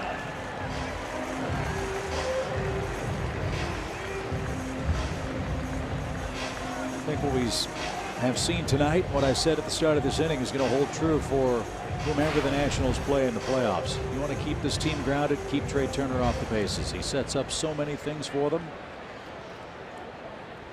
And his speed has paid big dividends on a night where they've scored just 2 runs. You're right. It presents all kinds of trouble. Zimmerman a candidate for 2 if Luis can get a ground ball. He hasn't had many of those tonight. Everything's been in Flowers' glove or in the air for the most part.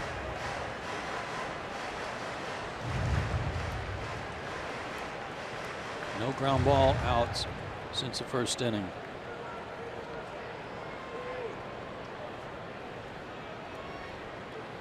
One ball, no strikes. Those numbers you just saw on the screen leads me to believe that he's caught the launch angle bug that Daniel Murphy has brought. Well, he made fun of it early in the year and how technical it is, but it also explains what he does when he's healthy and stays in the lineup versus last year. 31 homers, 95 driven in. And ahead in the count, 2-0. Out of play. 2 balls and a strike. I remember some of the quotes, and I believe, and I'm paraphrasing Ryan, if you think I'm going up to the plate thinking about a 12.2 degree launch angle, I'm trying to hit a 95-mile-an-hour fastball, that's not going to happen. And hit it a 16th of an inch below center. Right. With an exit velocity of whatever. But perhaps just a subtle mechanical change has allowed him to lift the ball, and as we've seen tonight, it jumps here as well as any place in the National League.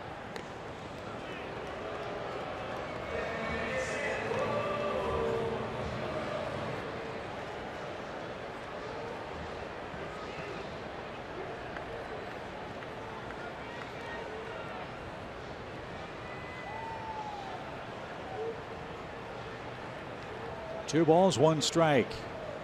Heaviest workload for Gohara in a while, as Zimmerman drives that one right side and out of play. Now it's 2-2. He was late on a changeup.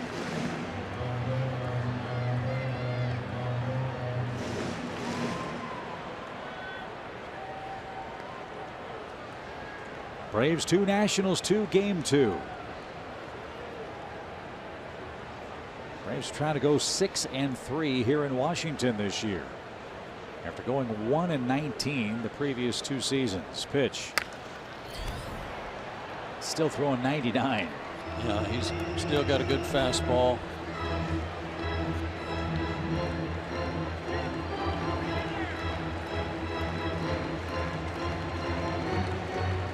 He's make a good pitch. Remember, he struck him out on a back foot slider that he tried to check his swing on earlier.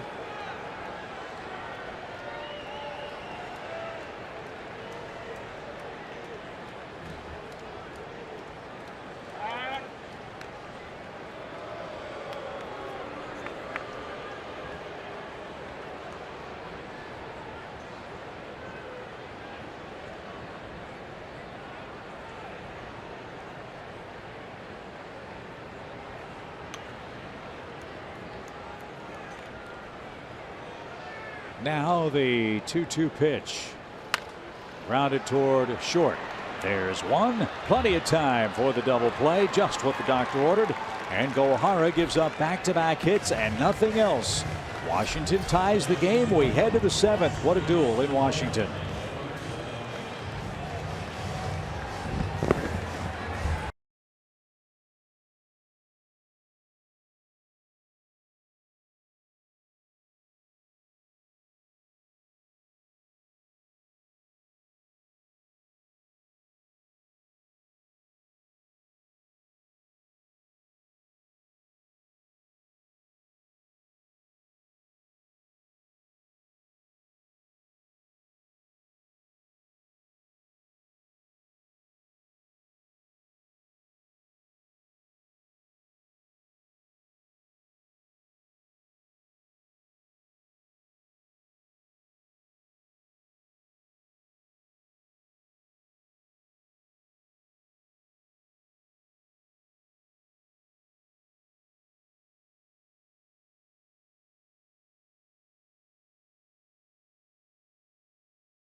And throughout the weekend, we invite you to join us in celebrating Hispanic heritage through baseball during our Braves-Mets series all weekend long on Fox Sports South, presented by the Georgia Lottery.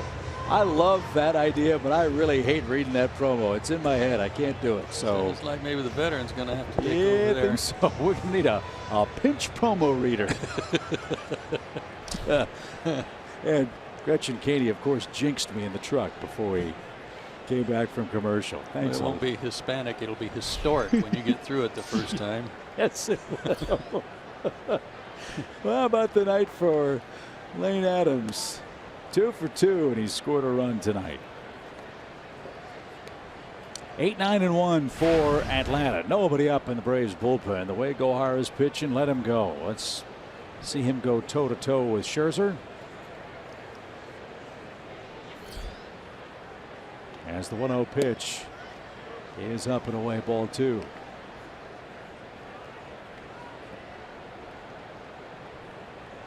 Pitch number 100 coming up for Max.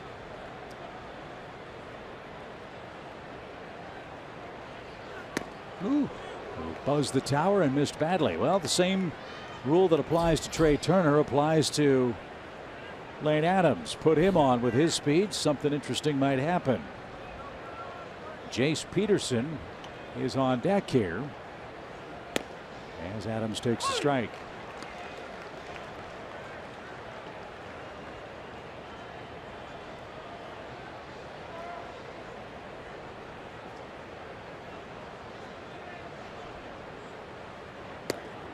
And ball 4.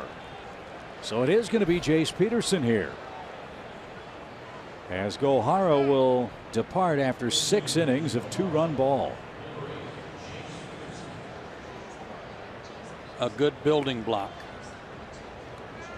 6 strikeouts and not a single walk for Gohara, who scattered 6 hits and at one point retired 11 consecutive Nationals. And Peterson swings and tips it. Strike 1. One of the areas teams have really tried to pitch Jace this year is fastball in.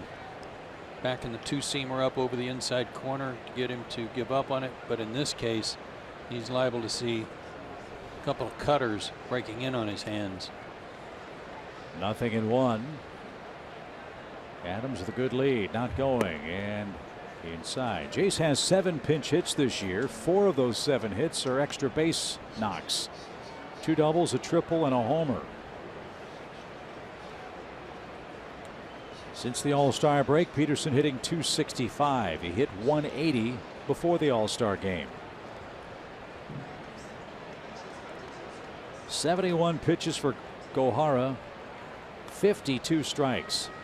Outstanding. Did he go to a 3-ball count on anyone? Maybe 1? Not that I can remember. And no, he did not have a 3-ball count. 1 ball, 1 strike. Fans might be asking, well, Jace Peterson's up there. Why not bunt in this situation? Well, if you're going to bunt, you might as well leave Gohara in the game instead of wasting a pinch hitter, even with expanded rosters. Not down a run, you're even.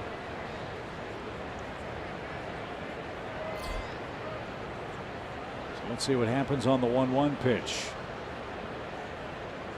Lane leaning, faking, not going. Missed inside. 2 balls and a strike. Now Washington's bullpen starts to work as Scherzer at 105 pitches. Sammy Solis is the first man up. 121 is his season high. It was against the Braves July 7th. He struck out 10 in that game.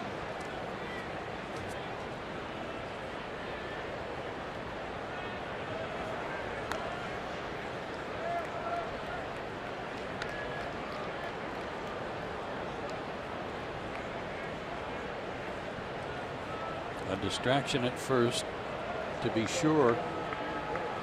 Might create an opening here or a mistake for Jace to turn on.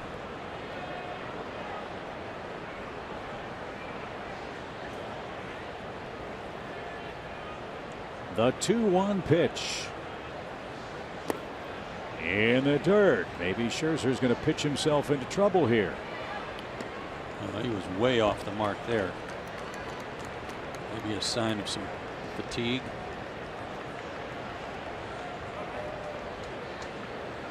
Braves have had some good at-bats tonight against arguably the best right-handed pitcher in the National League.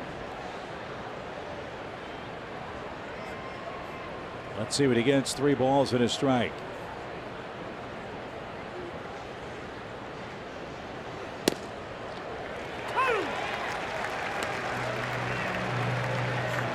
So it's a full count.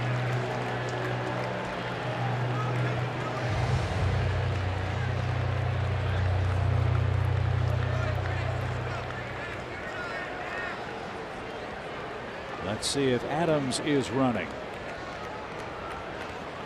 Nobody out. I'm guessing he is. He inches off at first. He is going. And it's fouled away.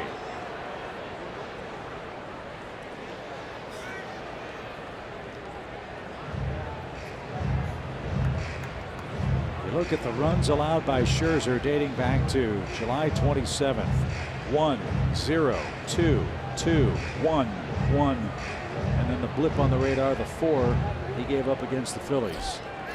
This is what the Nationals have been treated to virtually every time out in his 27 previous starts.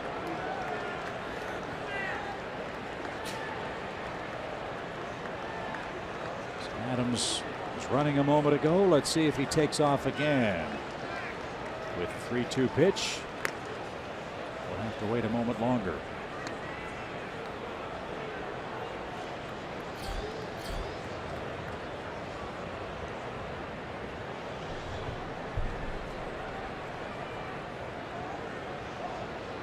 Adams aboard for the 3rd time in the game, starting in center for Ender Inciarte tonight. He leads at first. Now the 3-2 to Jace Peterson, pinch hitting. Runner goes. Pitch is outside. Ball 4. Scherzer can't believe it. Back-to-back walks. Starts the 7th inning. Nice at bat by Jace Peterson. And now the Nationals have to start to ponder. Maddox started out, came back, started again, came back.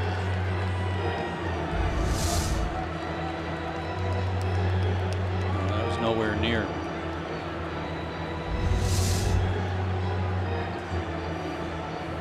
So 4 walks for Max Scherzer. That is only the 2nd time he's walked as many as 4 men. Joe mentioned the game against the Reds July 16th.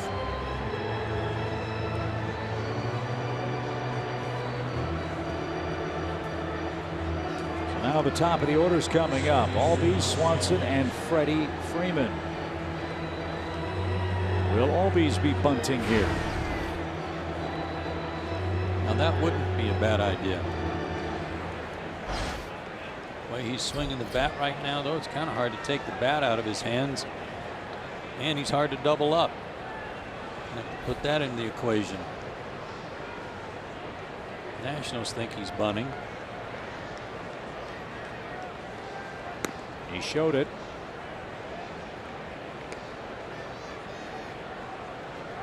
Wants to push it to 3rd and make Rendon field the ball.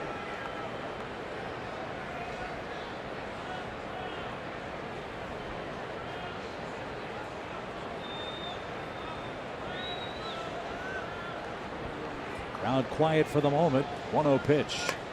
And it is bunted foul. That ball really died after contact. It's almost like he, at the point of contact, he dropped the bat. Yeah, it was an odd attempt. It was kind of an attempt like you're bunting for a base hit.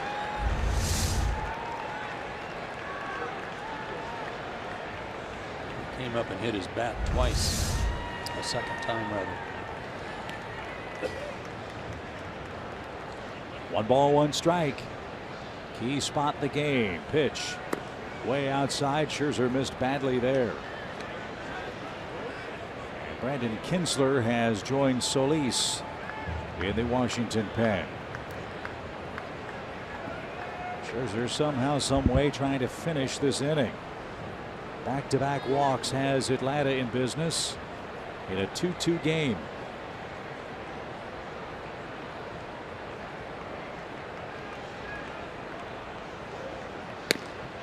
And now Scherzer can't throw a strike all of a sudden. And he is angry at himself. A lot of frustration has settled in.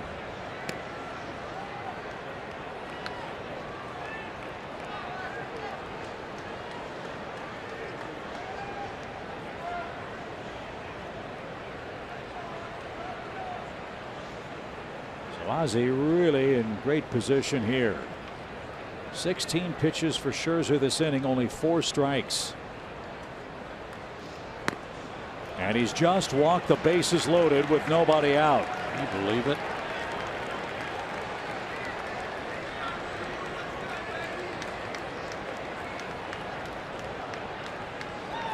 So Scherzer like an angry beast walking around the mound now.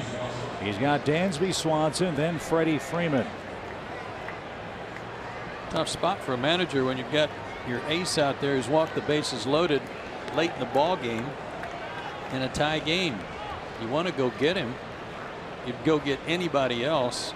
But when this guy only has a 125 average against him by right-handed hitters, you kind of bite your lip and hang on. Dansby Swanson, the hitter, he's 0 for 3 tonight. A right-hand batter. The pitch. Missed inside. Ball 1. Missing to the same side.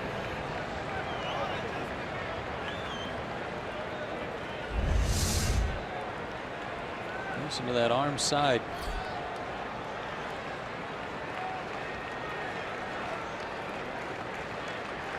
Dansby ahead in the count. Line drive, base hit.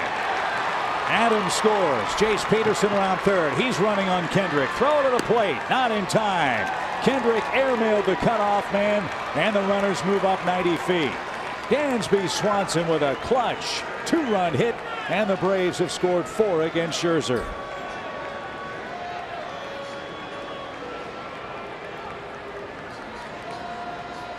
Clutch up again. Runners in scoring position. The Braves have been outstanding. Hanging slider, maybe a cutter that was not supposed to be at him, but rather away. And then a second baseman's arm airmails everybody and allows everyone to move up 90 feet. Good base running, clutch hitting. And Scherzer's not going to mess around with Freddie Freeman. He walks him intentionally. And Matt Kemp will come up with the bases loaded. And that's going to be the end of the line for Max Scherzer, who walked 4 men in the 7th inning. Dusty Baker gave him every opportunity to get out of it. But right-hand hitters who have done absolutely nothing against Scherzer this year have accounted for a big night. Lane Adams has scored 2 runs with 2 hits. Dansby Swanson a 2-run single. Chases Max Scherzer, who gets a nice ovation, but he's trailing 4-2 in game 2.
4 runs belong to Max Scherzer, who walked 6 men in his 6+ innings.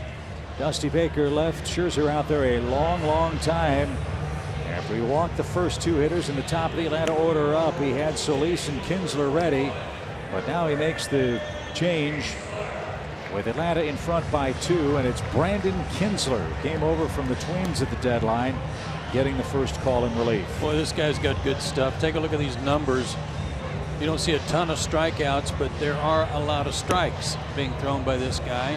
Good sinker. Just all around good stuff. Fastballs in the 93 to 95 range with a good slider. His last 6 outings, he's thrown 5 1/3 shutout innings, no walks.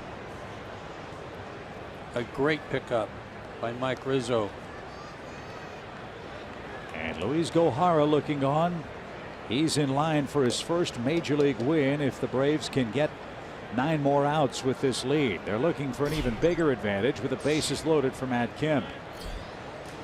Brandon Kinsler, 33, out of Las Vegas. He's had an interesting career. Was originally selected by the Padres in the 40th round of the 2004 draft. Got hurt, messed up his shoulder, and then was released. Then he pitched 3 years in independent ball with the Winnipeg Golden Eyes and the St. Paul Saints. Then the Brewers picked him up. And for a couple of years in 2013 and 14, this guy was big. Fly ball hammer deep toward left. That ball is up and out of here. Matt Kemp has hit a grand slam. The first pitch.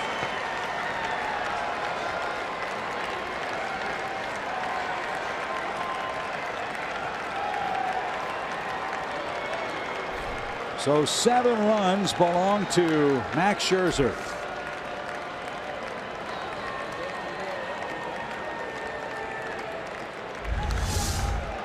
It's only the 2nd home run he's given up as a National. Slider inside. All you got to do is watch Matt Wieters. He'll tell you. He didn't want to watch. He looked the other way. Wow, what an inning. The 7th career grand slam for Matt Kemp. 6 runs are across in the 7th inning. 7 runs in 6 innings for Scherzer, and the Braves are rolling now, 8-2. And you know who's loving this score as much as Braves fans are? The Dodgers. Whose former star Matt Kemp has just hit a grand slam on the first pitch thrown by Brandon Kinsler. 8-2 Atlanta in the 7th. Couple of big sequences in this game. Lane Adams' 5th inning triple on a misjudged Howie Kendrick play in left. Albies with a first pitch swing, a run scoring hit. In the 6th inning, Matt Kemp walked, a rare walk by Scherzer to a right-hand hitter. That led to Tyler Flowers' run scoring double after Washington couldn't turn a double play. Then Scherzer, 3 walks in a row, a hit to Swanson, another walk, and then Kemp the grand slam.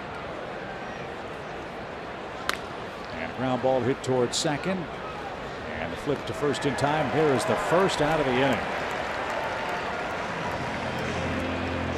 And on the other side of the ledger, Gohara, 6 brilliant innings. And in line for the win. Wouldn't that be something? Scherzer can't sit down. I mean, he is still pacing beside himself about all these walks. And I mean, and they came out of nowhere. Right. And to the bottom part of the order. That was the real surprising part of it. Yeah, a good walk by Lane Adams, but an even better one by Jace Peterson on a 3-2 pitch, able to lay off. Tyler with a big clutch 2-out double. Last inning. Tyler didn't get it. 1 ball, 1 strike. So with that grand slam by Matt Kemp, the Braves have now hit a home run in 11 straight games in this ballpark.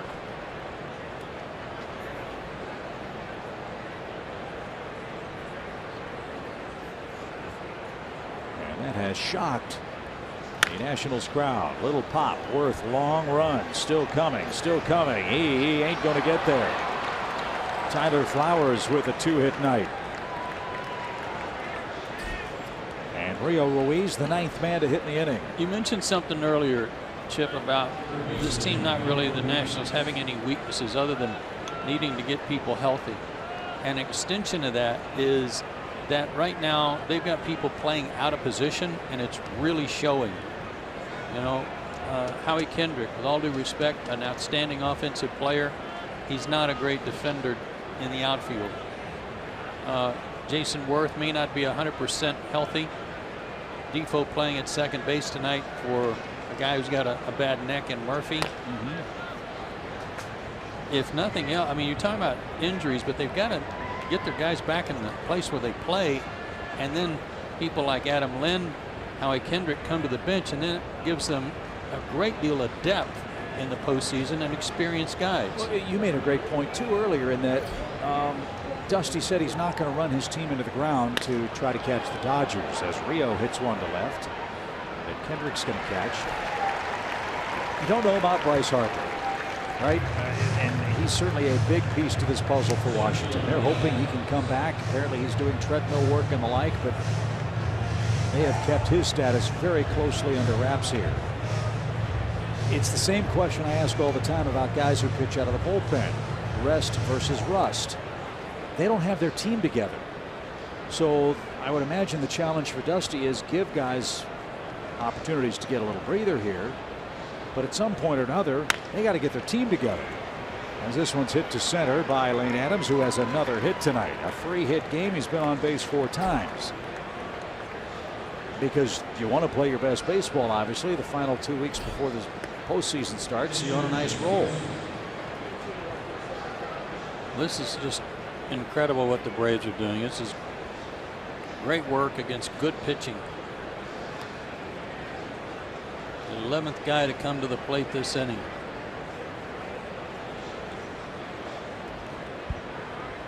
So Jace Peterson, who started the inning as the pinch hitter and walked and later scored, gets another, second batter. Comes up for the second time in this inning. Can't sit down, and he can't believe what's happened. And this is probably a textbook example of what you also say an awful lot about postseason play. What's a rally in the playoffs? A walk. And 3 of them in a row started this big Atlanta 7th, capped by Kemp's grand slam. 8 runs on 10 Atlanta hits. They had 14 hits last night.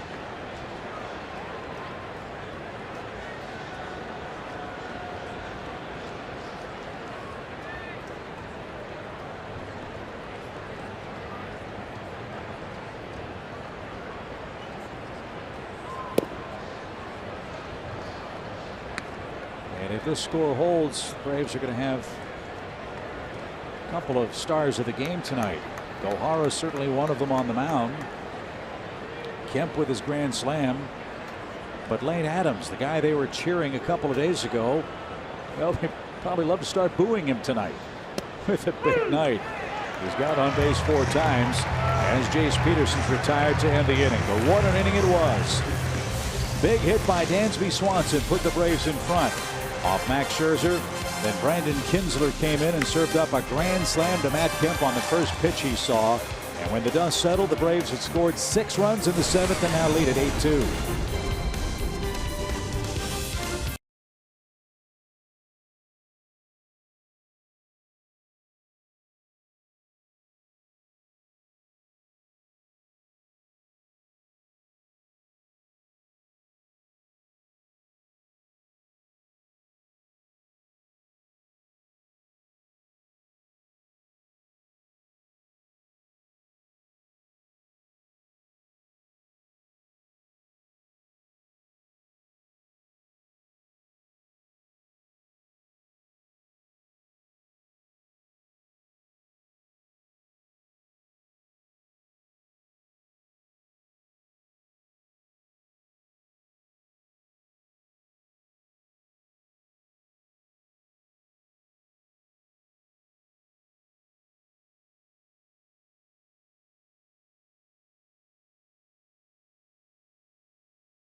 You're stretching here at Nationals Park, and we've spoke so much about the recent roster changes for the Braves, but today John Coppolella and the organization announced 2 new additions to the baseball operations staff. So Adam Fisher has been added as assistant general manager, and Perry Manassian has been named director of player personnel.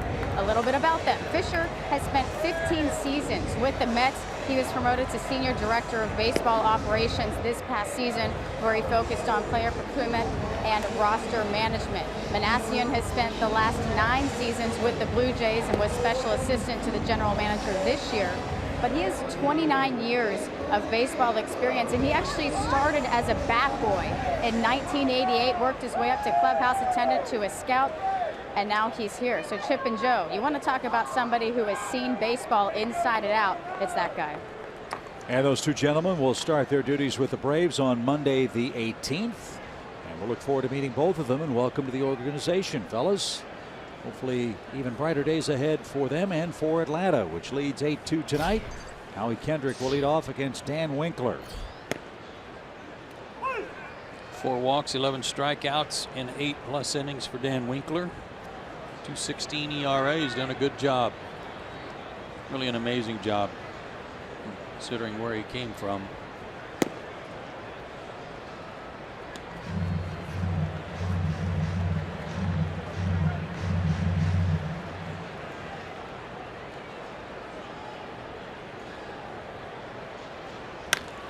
A shot to short. Dansby, nice play, pretty play, and Freeman corrals the high throw. Had him positioned perfectly, playing him up the middle.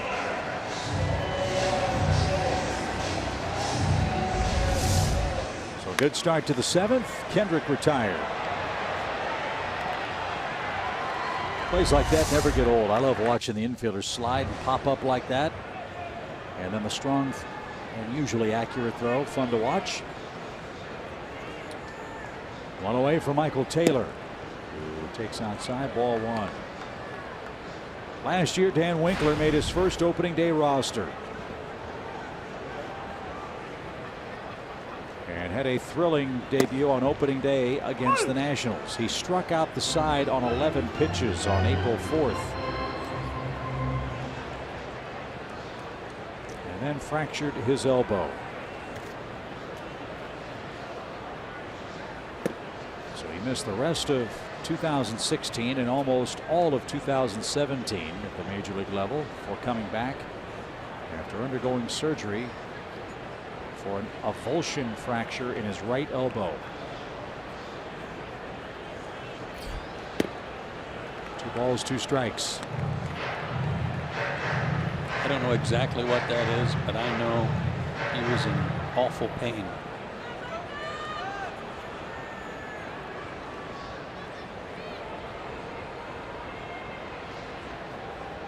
The 2-2 is right there. Strike 3 called. Taylor caught looking. 2 up, 2 down in the 7th. And here's Jason Worth, who's doubled and flied out. I tell you what, with the Braves coming in here and laying the lumber to these guys, and especially after that big inning against their ace, it's kind of hard to get fired up for an at-bat. They look a little flat now.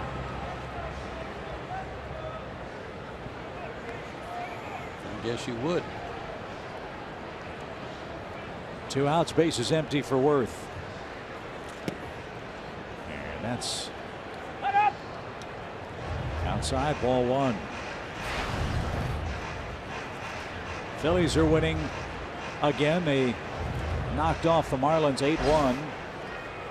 Rhys Hoskins hit another homer. That's 5 in his last 5 games.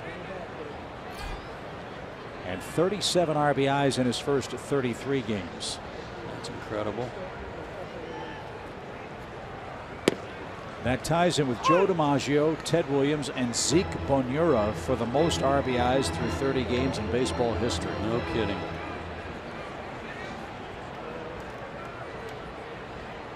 One ball, 1 strike. Finally got some confirmation for the Marlins too. Their series against Milwaukee will not be played in Miami. What a tough time for them. So they will head to Miller Park and play those games, which is would think a decided advantage for Milwaukee, not having to go on the road. They get 3 extra home games. Sure. As they try to chase down the Cubs. And a swing and a miss. Worth is retired. Winkler with a perfect 1-2-3 7th inning. Atlanta leading big. Speaking of big, time for the big story. Let's check in with Andre in our Atlanta studios.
The Braves are rolling, leading 8-2 as this game heads to the 8th inning of play. Scherzer gave up 7. Kinsler gave up 1.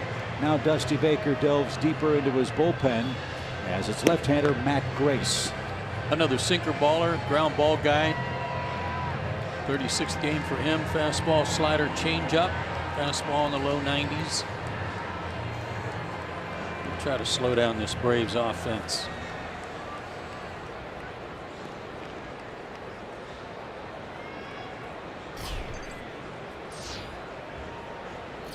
Grace has not allowed an extra base hit to a left-handed hitter this year. Let's see if that holds here in the Atlanta 8th. Freddie Freeman lurking third on the lineup card here tonight.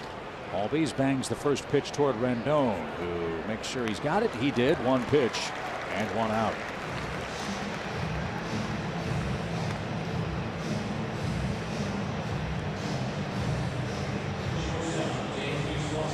Gohara started for the Braves, 6 innings of 2-run ball. Didn't walk anybody. Daniel Winkler, a couple of strikeouts in his perfect 7th inning.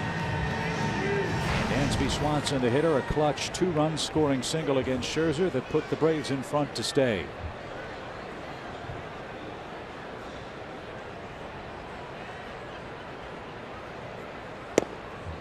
Kind of liking this dynamic duo of Swanson and Albies, not only defensively but offensively too.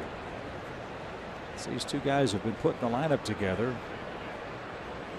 Collectively they've been great. A lot of big hits. And tonight Dansby, who's ordinarily been hitting in the bottom of the batting order, hitting second in front of Freeman. Moved up there with Ender taking a night off with that sore thumb.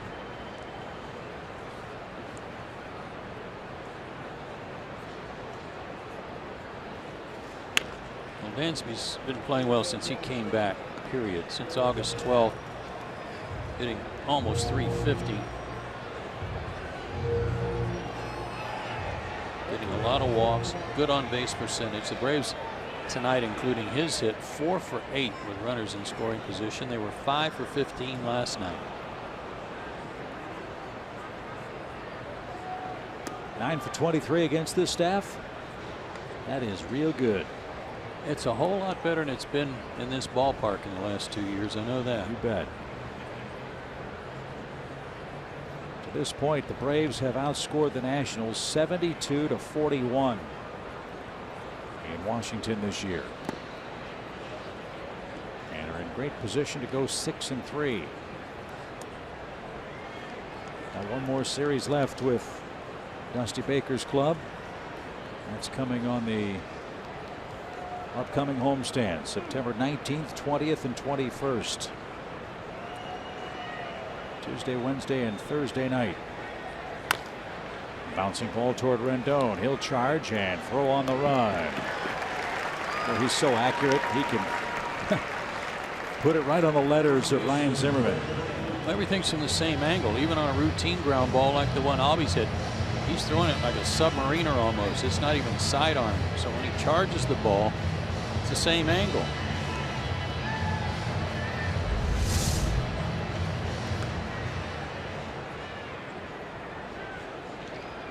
He's a good player, really good.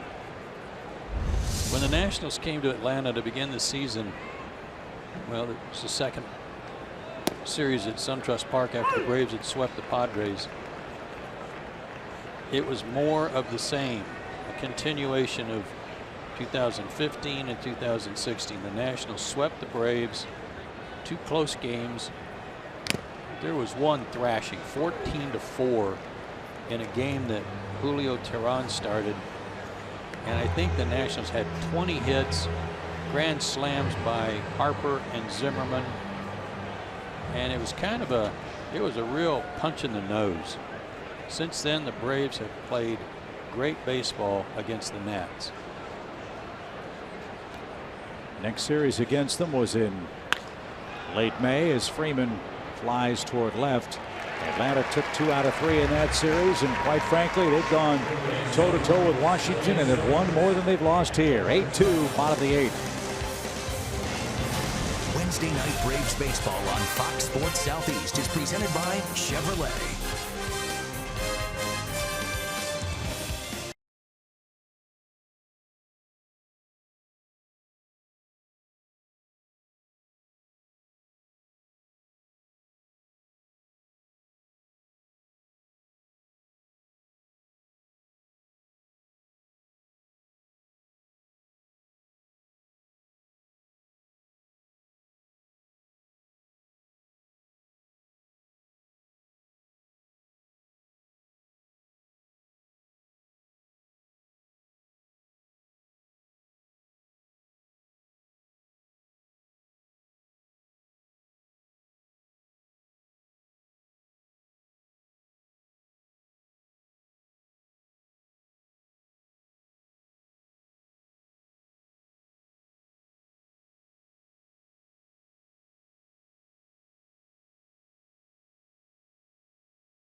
Is brought to you by Xfinity.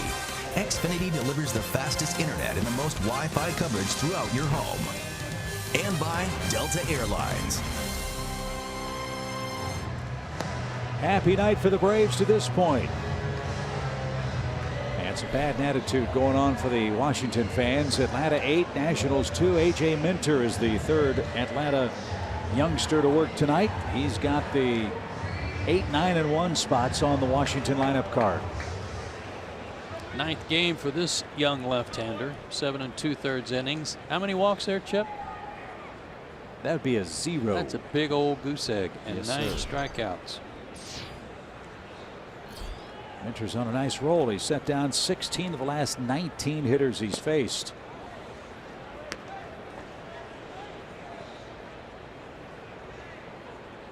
He's the first member of the Braves 2015 draft class to get to the big leagues. And he's made the jump from Rome to the majors. Think about that. 5 different levels. Rome, Advanced A, Mississippi AA, Gwinnett AAA, and now the major leagues. And unfazed by it all. 1 ball, 1 strike for Matt Wieters, the Nationals catcher.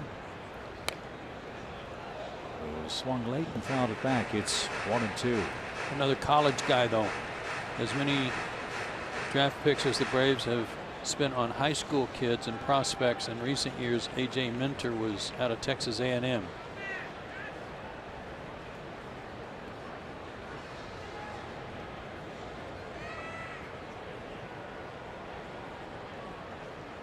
The 1-2 pitch is way outside. Of course, Kyle Wright this year out of Andy, an exception to that in terms of how high they've been picking.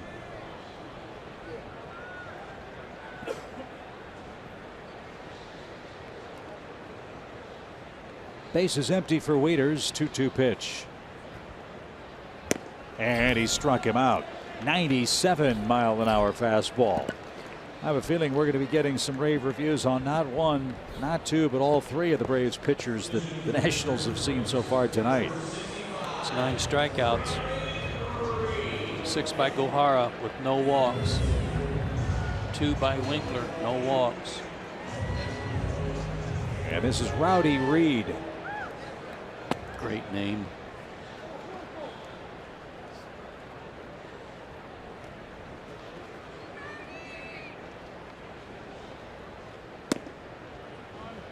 I'm checking to see if his middle name is Roddy. Well, it should be.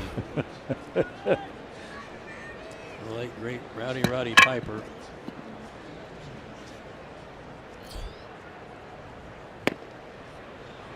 One ball, 1 strike. Reed's out of the Dominican.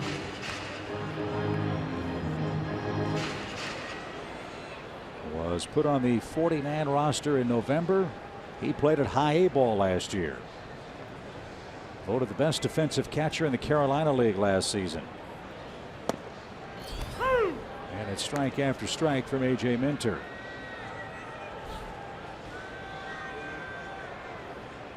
Reed listed at 6 feet tall, 170 pounds. He's all of that. And a swing and a miss. Ball in the dirt. Flip to first. Freeman steps on the bag. 2 outs.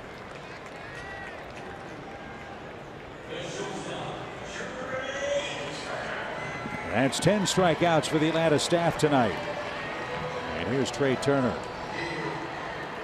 He has scored both Washington runs. Again, control him, you have a chance to control the Nationals offense. Turner 2 more hits and 2 more runs against the Braves tonight.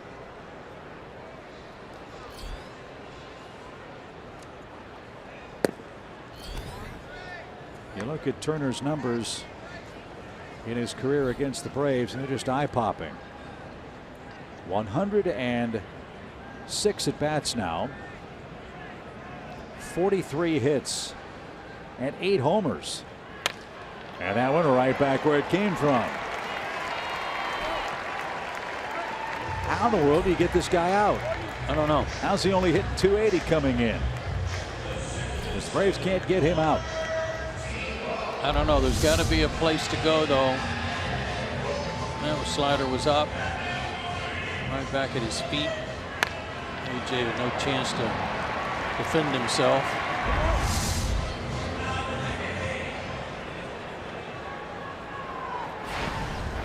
In defense of Gohara, the first hit off of him by Turner was just a little chopper on the infield.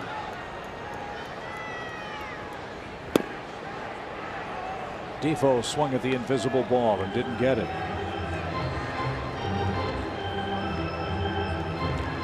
He picked up a 6th inning RBI hit. That tied the game at 2 apiece. Then the Braves exploded for 6 runs in the 7th inning.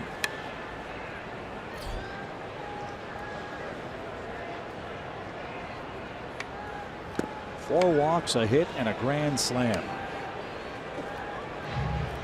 They have really tied up going with Defoe tonight. And Kemp had the grand slam. He just joined us on the first pitch from the reliever Brandon Kinsler.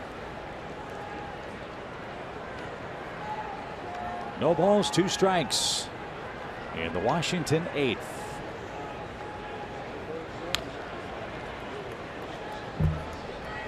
Same 2 teams wrap up the series here tomorrow night.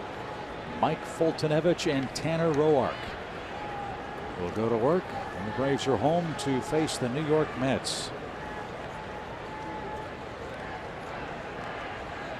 whom we haven't seen in seemingly forever. Now the 0-2.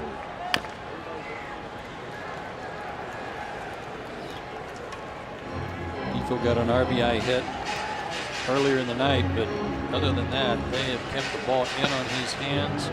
And right-handed, he's switch hitter right-handed. He's hitting almost 100 points higher right-handed.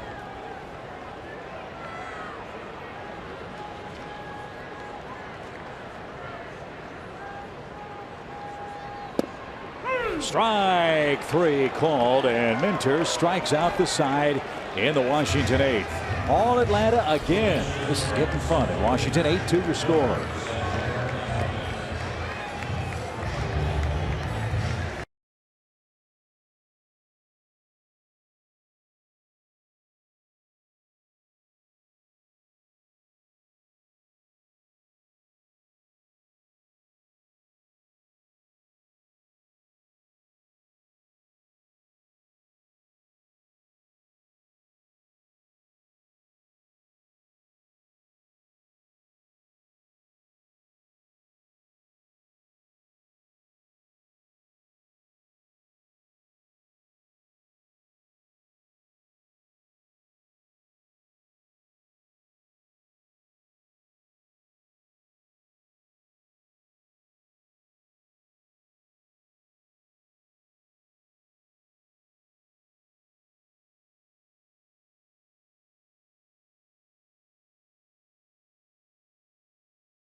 Well, our matchup was Gohara versus Max Scherzer, and for 6 innings it did not disappoint. It was a great matchup until Scherzer's control escaped him in the 7th inning. He walked 4 men, gave up a run-scoring hit to Dansby Swanson. Then Brandon Kinsler came on and gave up a grand slam to Matt Kemp.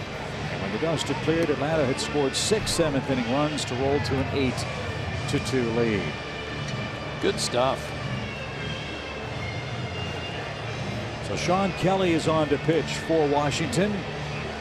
He's among a host of guys that try to close out games early in the season. As you see, didn't go particularly well for Mr. Kelly. His ERA is approaching 8. And before he throws a pitch in competition, the Nationals trainer and Mike Maddox come out for a talk. Kind of looked at him like he didn't know why they were coming out, but they must have seen something.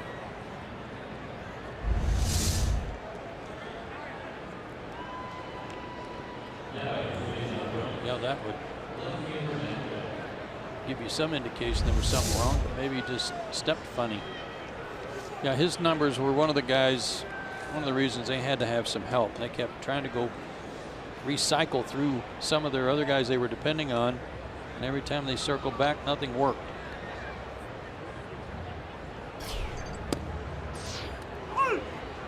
"12 homers in 23 innings pitched." That's not good.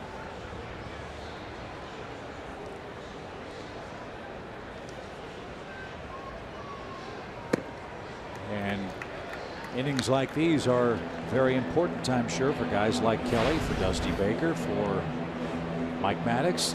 They got to set their playoff roster at some point. And this time of year, the guys that are hot and getting outs have a better chance.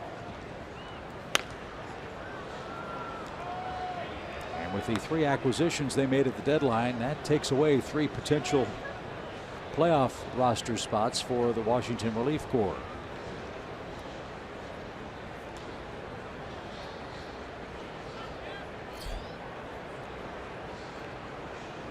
Right now the Nationals are carrying 12 relief pitchers. This one's popped up. Zimmerman, long run near the camera well, won't have a play. And that'll ricochet back onto the field of play for strike 2. Crowd tonight 24,850. Braves need 3 outs to win the series and have a chance to go for a sweep tomorrow night. Well, how sweet is that to say here? Yeah, and win the season series here.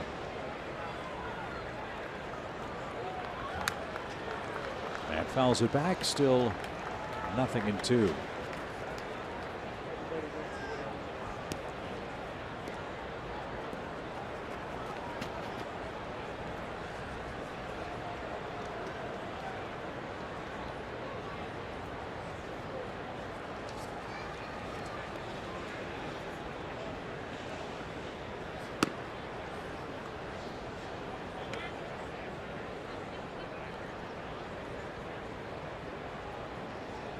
With the home run given up by Kinsler tonight, the Nationals bullpen in a stretch of 7 straight games where they've given up at least 1 run in relief.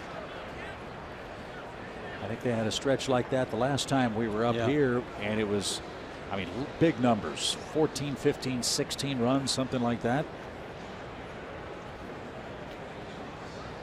It's 14 runs allowed in the last 7 against the Mets, Houston, and Atlanta. Fly ball towards center. Taylor's going to have no trouble with that. And Matt Kemp's retired. 1 out in the 9th.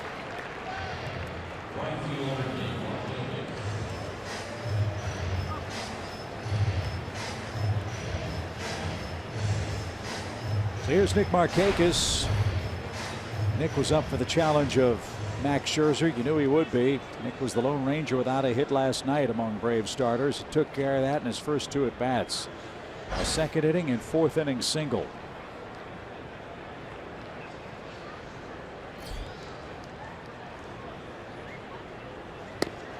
All the position players tonight have a hit except for Rio Ruiz and Freddie Freeman.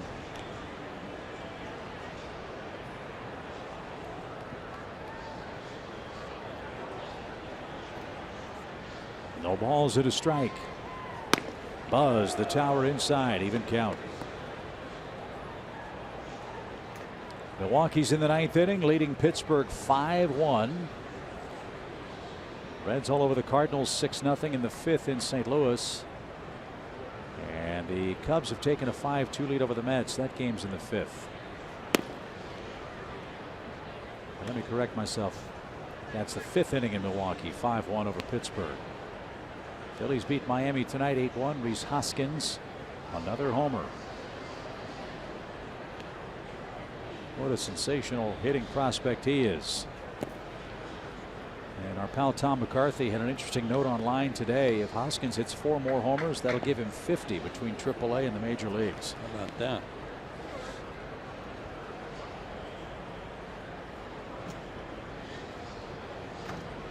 Everybody in Philadelphia is yelling, "Why did you wait so long?" Call him up. 3-1. Did he go? Jerry Lane says no, it's another walk. So Nick's aboard with a free pass from Kelly. And here's Tyler Flowers, who's 2 out of 4. Got to really be proud of the right-handed hitters against Scherzer tonight. They did an excellent job. Righties were hitting only 125 against Max at the start of tonight's action. Wayne Adams had a couple of hits. Tyler Flowers had one. Dansby Swanson the go-ahead hit in the 7th.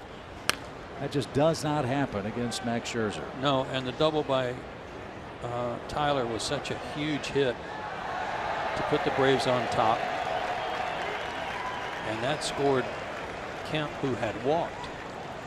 Another of the runs it scored after reaching by way of walk.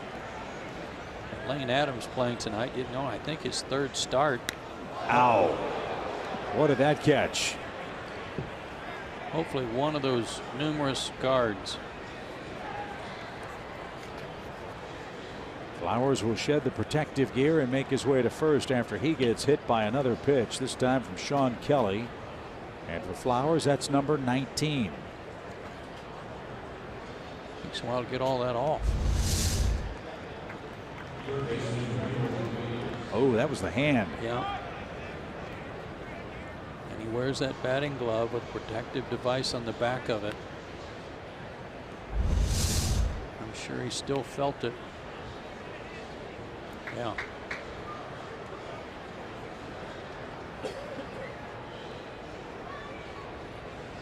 Well, let's see if Rio can join the hit parade. Atlanta has 10 of them, 2 on, 1 out. And upstairs from Kelly. But Lane Adams' 3rd start, he was on base 3 times against Scherzer. Single, a triple, and a walk. Scored twice.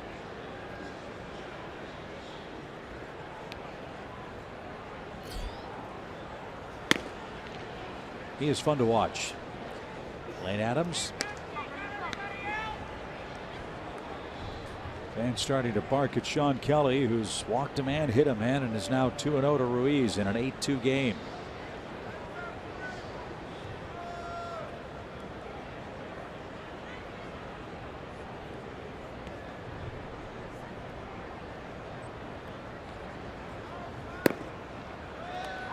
There's a strike.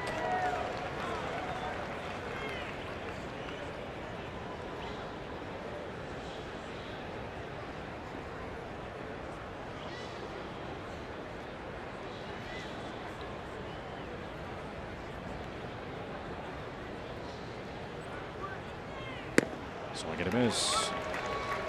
Might be wondering about Tyler Flowers and where that stands in the modern era for the Braves among hit batsmen. He has 19. Andres Galarraga was hit 25 times in 1998.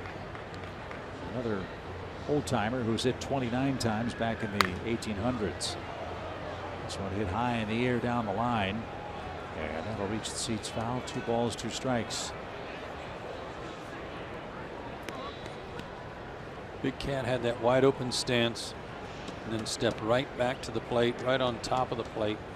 I don't remember that he had one of those elbow guards, or they were even, you know, Barry Bonds was one of the first ones to wear a huge, big,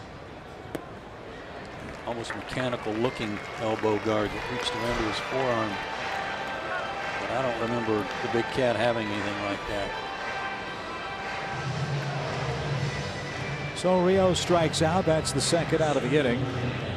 And here is Lane Adams. The toast of Washington when we got to town.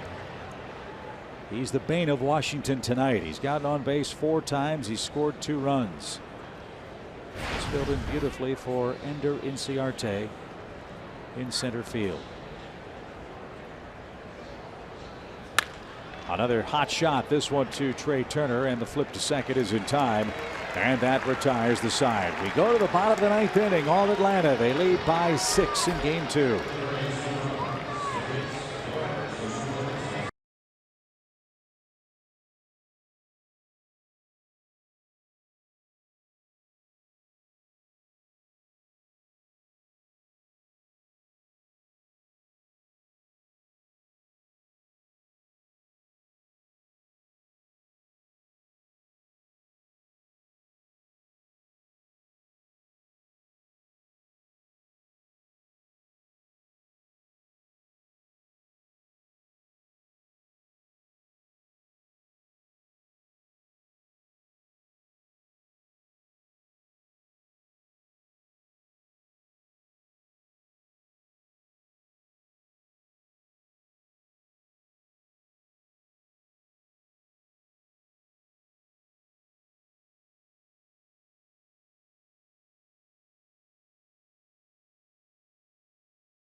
is sponsored by your local Ford dealer and the Georgia Lottery. 8-2 Atlanta, 3 more outs to get. Luis Gohara in line for his first big league victory as Atlanta makes a couple of changes. Micah Johnson takes over for Matt Kemp in left field. And on the mound is right-hander Lucas Sims. 10th game for Lucas. And his 3rd relief appearance.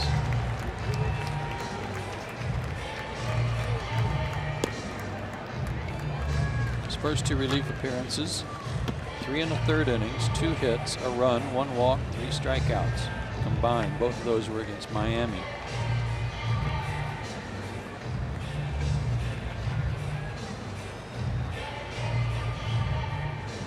So his fan club is here in Washington tonight. Yeah. And he'll face off with Anthony Rendon, the Nationals' third baseman. He's 1 for 3, drove in a first-inning run against Gohara. And then Luis got on a roll. At one point retired 11 of 12 men, or excuse me, 11 men in a row. And 13 of 15.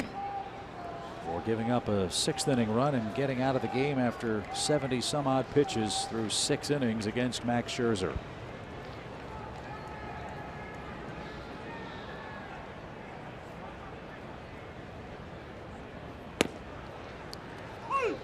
I know we were all wanting to see him continue to pitch because he was pitching so well, but Gohara has doubled the number of innings he's pitched in any one professional year this season. So I'm sure they're keeping an eye on that too, and he had a good game. That missed inside to Rendon. 2 balls and a strike.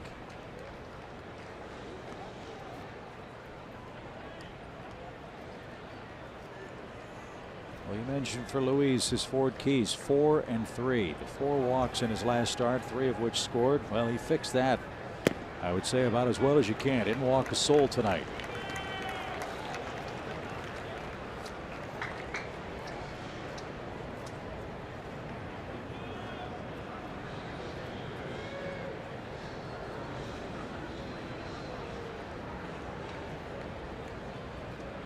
Three balls and a strike to Rendon from Sims.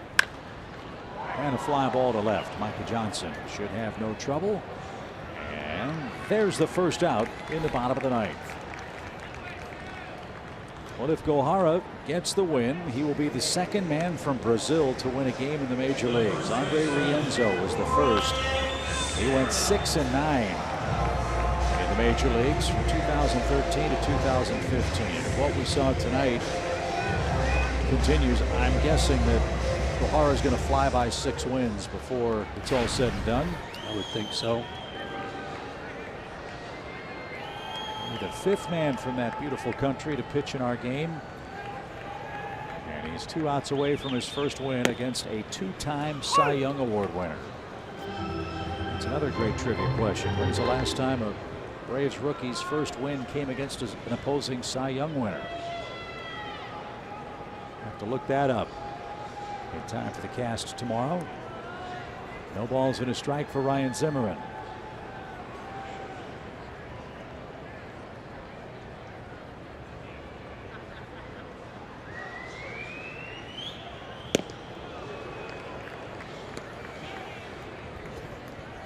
Interesting too that the Braves are just throwing all these youngsters at the Nationals tonight. Gohara, Winkler, Minter, Sims.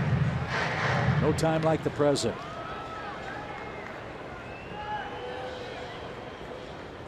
And the most obvious part is that they're throwing strikes. 1-2.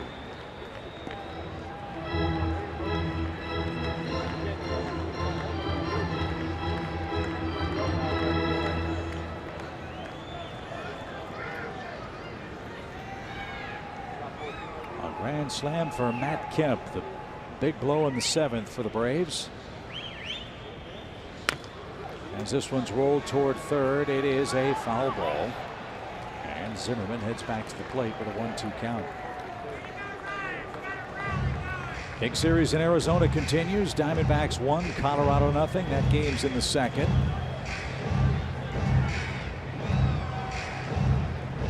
Colorado beat the D-backs 4-2 last night. They've won 6 straight.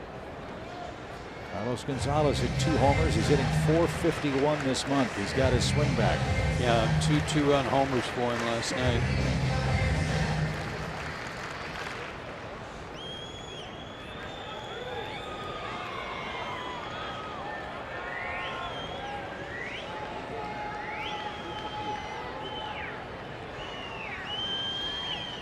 One ball, 2 strikes for Ryan Zimmerman with 1 out. And a sweeping slider erases him. That was nasty. 12 strikeouts for Atlanta pitchers tonight. Bullpen's been outstanding. Threw that slider right at home plate and they just darted over there. 1 strike.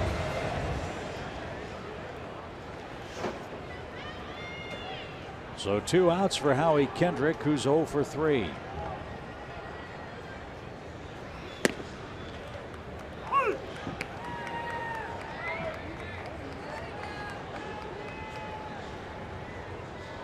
Boltonevich and Roark tomorrow night.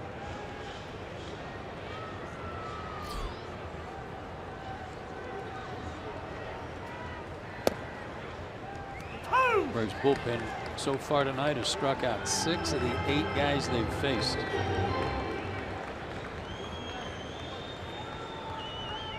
Lucas looks sharp.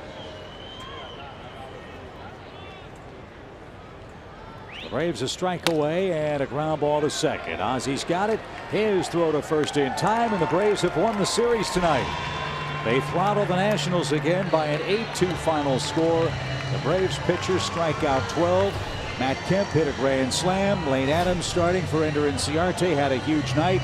And Luis Gohara picks up, Joe, his first major league win. And what a memory for him to beat Max Scherzer in the process. But Luis was outstanding tonight. No walks, 6 strikeouts. He's 1-1 in the big leagues at the age of 21. And the Braves have clinched the road portion of the season series in the home park of the Nationals with their 6th win tonight. A 6-run margin for Atlanta this evening as well, and we'll talk about that on Braves Live coming up next.